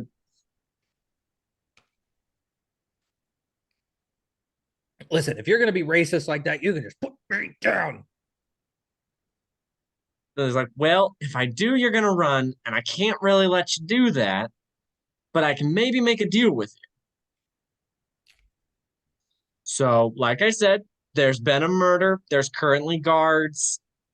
If you run, it's not gonna look good for you because I'm gonna have to go tell him that I met Billy the Bard in the barn, and he done run off. I know there's guards in there. That's why I'm here. Well, I mean, so if there weren't guards in there, you would have gone and paid for a room? Yes. I thought you didn't have the money for it. That's why I was going to turn out your pockets. My money is hidden. You hid your money in a barn? Yes. Why? So scoundrels like you can't get to it. Well, I mean, I'm sleeping in one of the rooms, so can't really see any reason to go scrounging in a barn for Billy the Bard's money. You never know. Well, be that as it may, Billy the Bard. Nonetheless, even if I did go inside and there are the guards in there, they're just going to take all of my money anyway. That's all that guards do. They're a bunch of worthless pieces of. So I'm gonna give you a little free advice. The dead person may or may not be a guard. Actually, Good. yeah, I wouldn't say that. So they're looking for a suspect. And there's someone hiding out in the barn. I get what you're saying, but are you a guard? Honorary. So you're not. I mean, I'll tell you theoretically. what. I'll tell you what. Every single guard out there from Quilt Watch, crooked, absolutely crooked, bent like an L. And because of all the unfair taxes, even honest people have to succumb to illegal activities just to survive. It's all their fault. If one of them dies, all the better. But I didn't kill him. But you could see how I can't let you go because you're pretty chuffed about him being dead. I don't care if he's dead or not. I just don't I mean, like guards. You did cheer, so you do care. You care in the way that you're excited about it. You see the problem here. So what do you want me to do? Well, I was going to offer you a room. We're going to go inside. I'm going to let you sleep in one of the rooms tonight because on top of being an honorary guard, I'm also an honorary innkeeper, apparently. Okay. And I'm not going to, you don't need to sleep in the barn. I will say it's a little suspicious that you were going to leave the barn. Have you seen the weather out there? Ain't exactly walking weather. Where were you planning on going? If I could get some food out of the kitchen. Well, the doors are locked. How are you going to get in? I would have found that out when I walked up to them and they were locked. Were you expecting them to be unlocked? It's an inn. Why would all the doors be locked? Well, because there was a murder. Because there's, ruffians, scoundrels, as you put it. So you gotta lock your doors against the scoundrels, especially at night.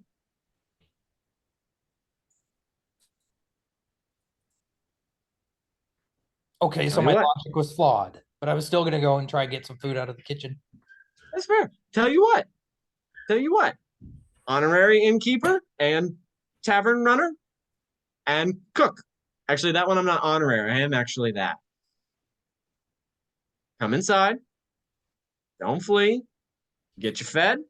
Ask you some questions. Get you a room. You're good to go.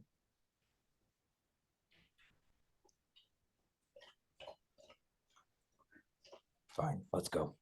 Can you put me down, please? If you run, I am probably going to have to do something more dramatic than just grab you. My Fine. boys did this all the time. They said they'd stay right next to me. Next thing you know, I put them down. All of a sudden, they're on top of, Candy Mountain, Again, screaming at the top of relating their the lungs. gnomes to children. Not cool, man. Well, not specifically children. It was more of like, I can't trust you not to run away Like a child. like a child. Well, Okay, see, I right. mean, it's got nothing to do with your size. It's got to do with my trust level. I trust you the same as I trust a child. I mean, do you trust me? If you're gonna give me food, Fair enough. Billy's gonna put him down. he dusts his pants off and says, "After you." No. After you. I've got to lock up. He like rolls his eyes and pushes out the door, which immediately just open with all the wind. And he somehow manages to scrounge his way all the way over to the inn, with you very closely behind him. And the stables are locked up. Archie, you saved a man's life. On a day's work. um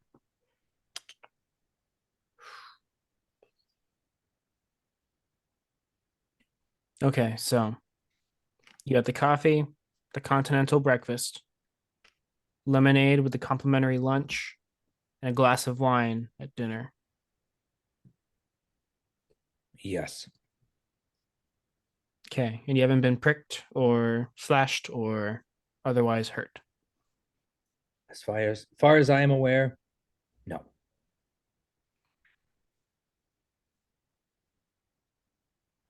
Can you describe the poison to me? What it felt like?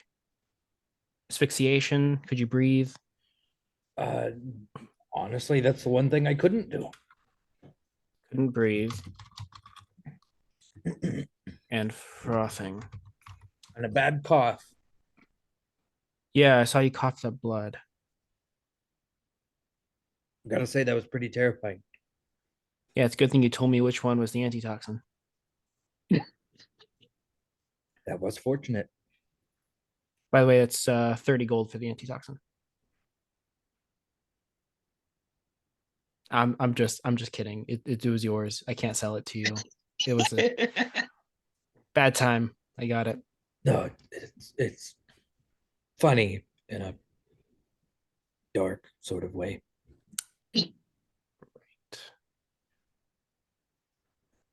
Okay. So is there anything you can think of that might help us figure out who did this? He kind of takes a breath and his breathing kind of starts to get a little bit faster. He's kind of getting a little bit more huffier. Probably till his blood pressure's starting to go up. He's looking pretty angry. You know what? I know exactly who did this. That'll help you. You. I didn't do it. You're the honorary, right? If I tell you this, it cannot come back on me. This was Anonymous. not my fault. Anonymous, yes.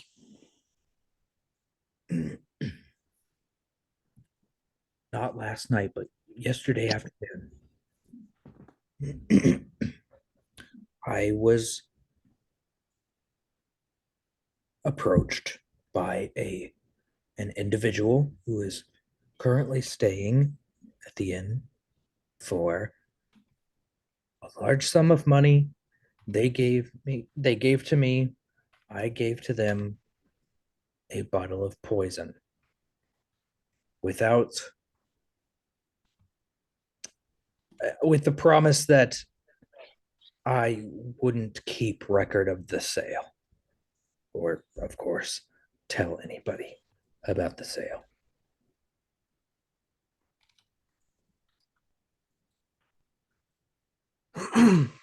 And more than likely, that is who has poisoned me.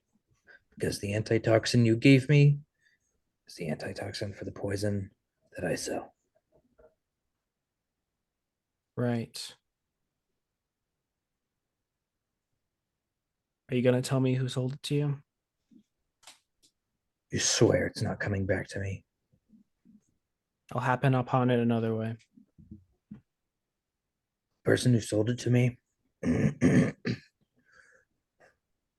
I'm telling you this, then I'm getting out of town. It's John Callion. And that is where we will end our session.